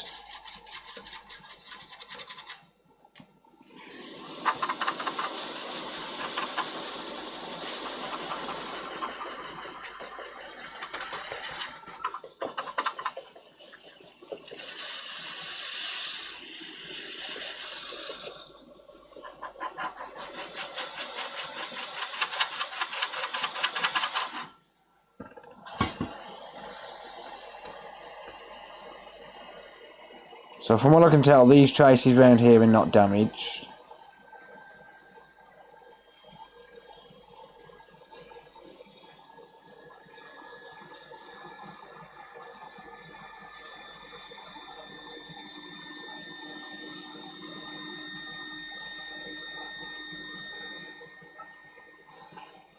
That trace isn't physically broken.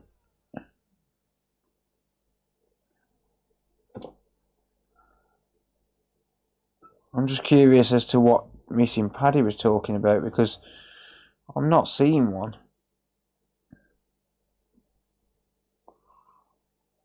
Not seeing a missing pad.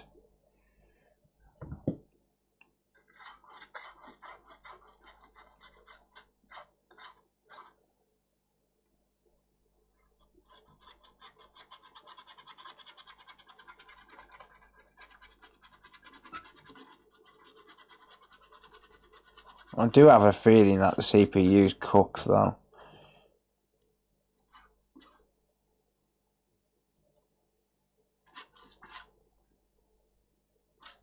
Given the fact that it's caked in flux and the GPU caked in flux. So this has had quite significant work in terms of reflowing it and stuff in the past.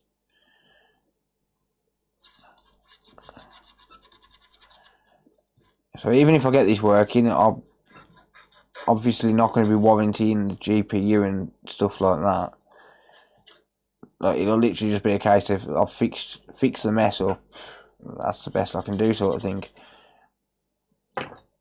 There's flux just everywhere. So, but the thing is, I don't know when that was done. I don't know when the CPU was reflowed. I'm assuming it's just been reflowed. Given the fact that someone couldn't even be asked to clean up the mess, they've probably just reflowed it. And that's it. But yeah, that component's replaced. Plenty of scratch. Oh yeah, there's loads of scratches on this board. Loads.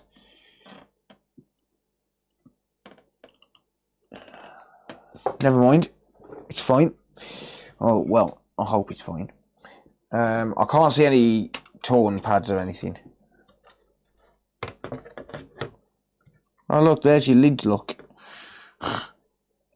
Nice. Wow, they're stuck to the board. Well, they're stuck to here. Well, It's not going to turn on if that's there in that position, because it's going to be shorting everything out. That needs moving.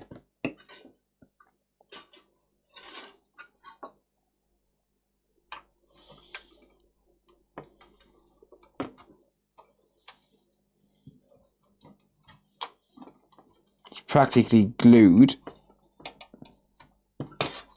Yoink. Yeah, so okay, that one's coming off a bit better. Well and truly stuck down. Okay. So it could be that what's causing it to not turn on. If they're out of position, that's very possible. Very, very possible indeed. Let's move that board to one side a minute.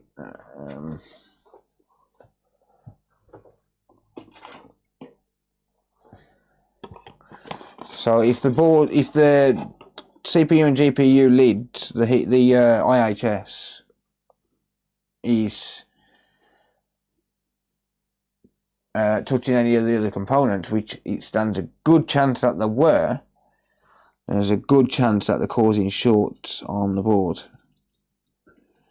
How do people normally stick those back down? Just curious, because I don't really do de-lidding.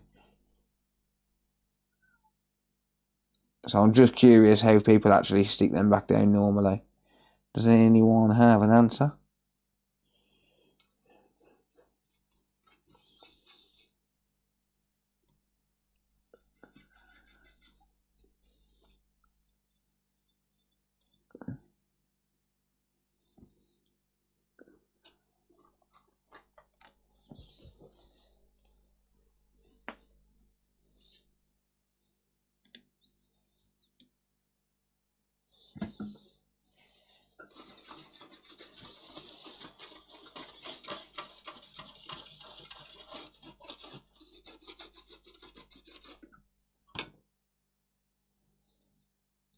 No, not curable solder mask, definitely.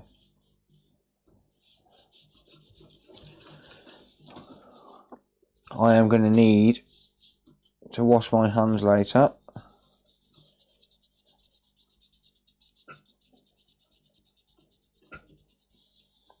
Now there is a way, just place them on there. Oh, okay. I know some people do use some sort of glue. Just don't know what glue.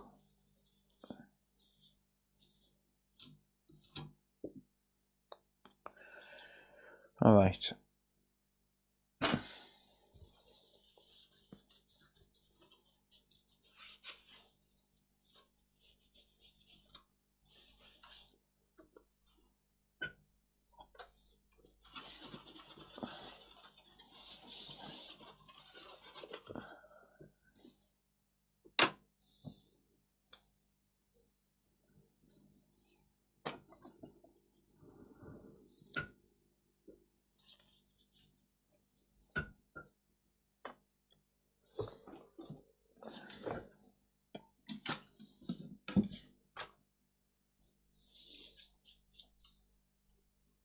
Spot weld them.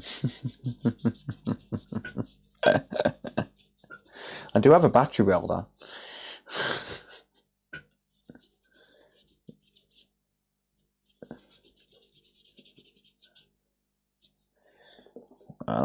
That thermal paste on there, good.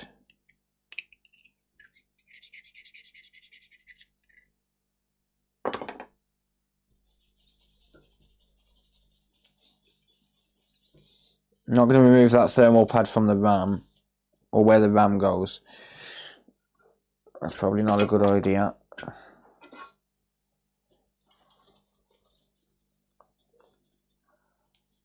Just tack it down with solder mask in a couple of corners so it won't move. Oh, okay. I mean, the thermal paste should hold it in place, right? Surely. Alright, GPU heat spreader.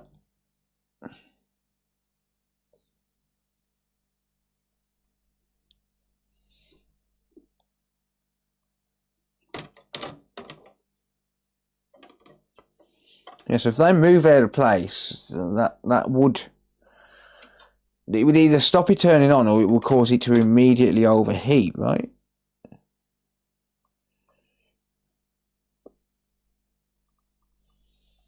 CPU heats better, and then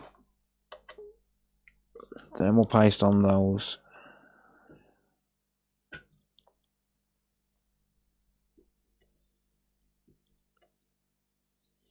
Loads of thermal paste on those. There you go. Alright. So let's hope they don't fall off or out of place.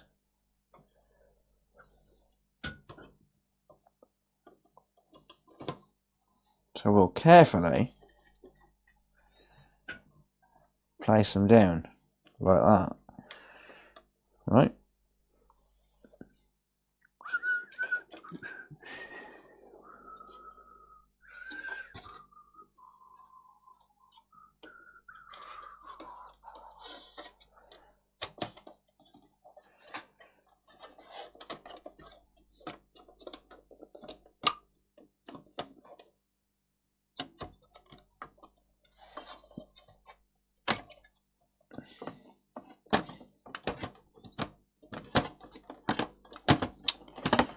Sit down.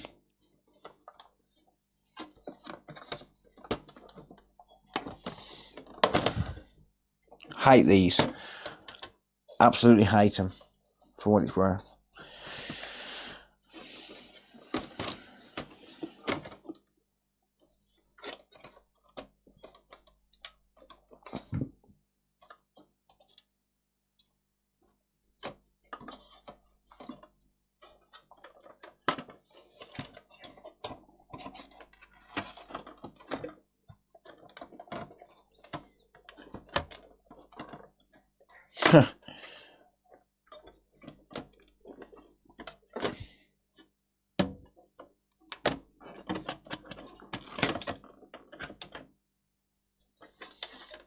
Get in, bastard.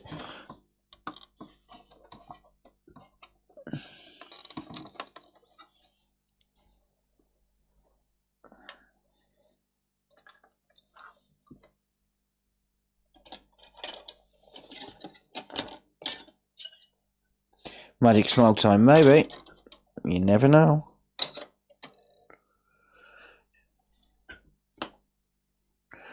One can only hope not.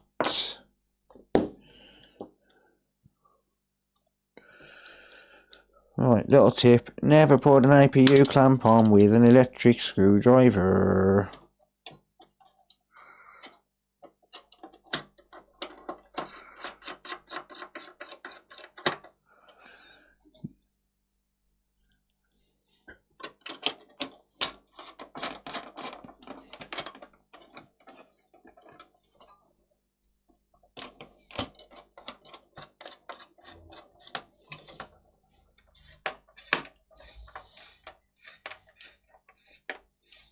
Caught Pikachu.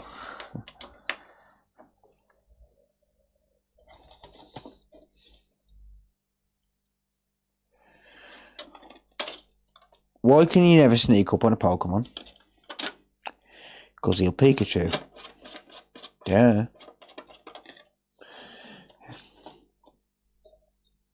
How do you get Pikachu on a bus? You're Pokemon. They don't tish.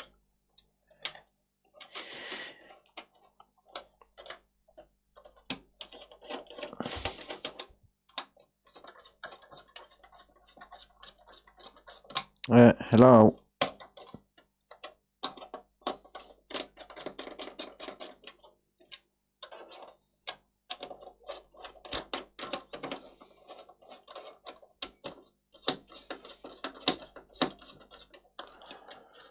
Do do do do do do.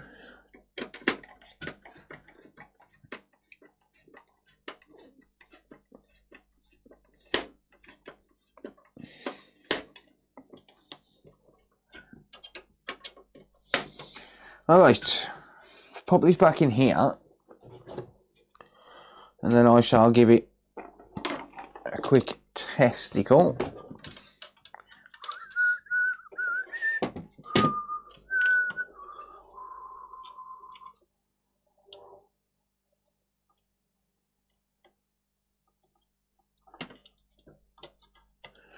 Alright, ladies. Yeah. Let's see what's cooler than being cool. Ice cold. Alright.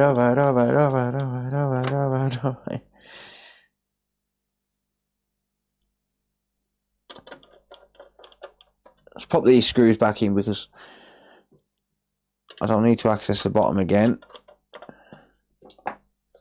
At least, I hope not.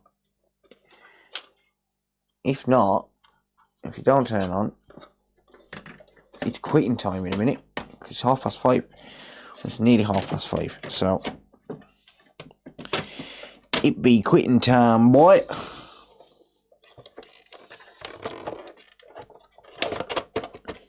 Yoink. Which is why I'm going to test this, and once I've tested it, I'm ending the stream. Is there anyone streaming who I can raid, by the way? I can forward everyone to. Does anyone know? Is anyone streaming who would like some viewers? Do.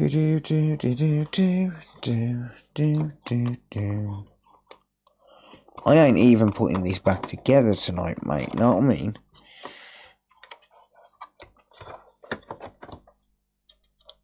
Well, I will, but it'll be later on. It will be later on this evening. Do.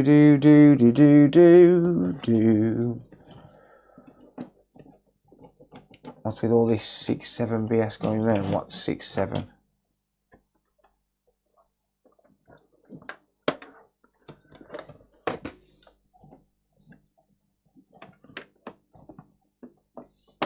I have no idea, mate. Shit, didn't plug the power board in, did I? So we're not going to even see if it's got a red light, let alone anything else.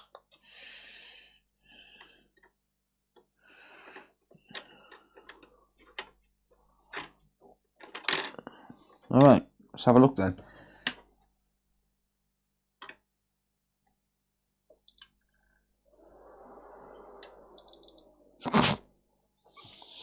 No.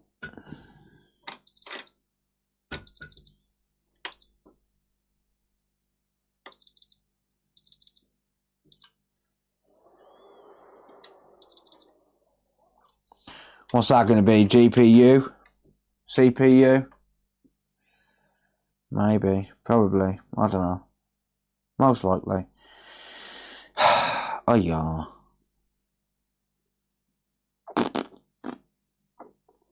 No, I'm streaming. Okay, mate. No problem. I might come back on later on. I don't know. But I've been streaming 4 hours now, and I want to go and have something to eat. I'm hungry. Yeah. Don't think I should carry on with this at all. I think I should just scrap it off, man. Scrap it off, man. Give John mod access. Haha, yeah. Can you imagine? It's broken, man. It's broken. It's broken. Throw it in the bin and buy a new one.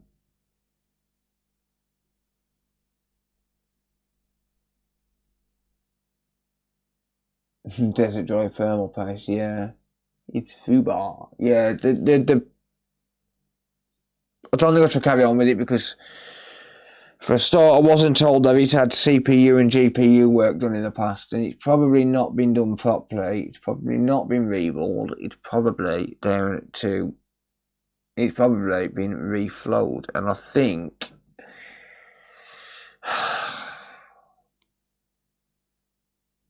I'm just going to give up on it. No, I don't think it'll do that if the hard drive isn't inserted, will it? I shall try it.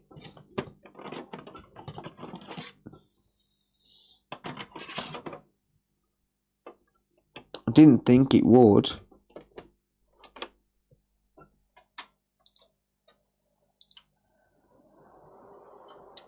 Nah.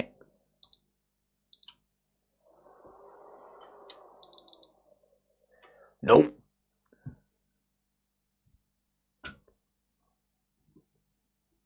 Oh, it will shut down without the hard drive. Will it really? Huh. Well, then I guess I better test this one quickly then, because it's had all of the tokens replaced. I need to put it back together and send it back. It's had all of the tokens replaced, and well, I didn't put the hard drive back in it, I don't think, after I replaced the tokens.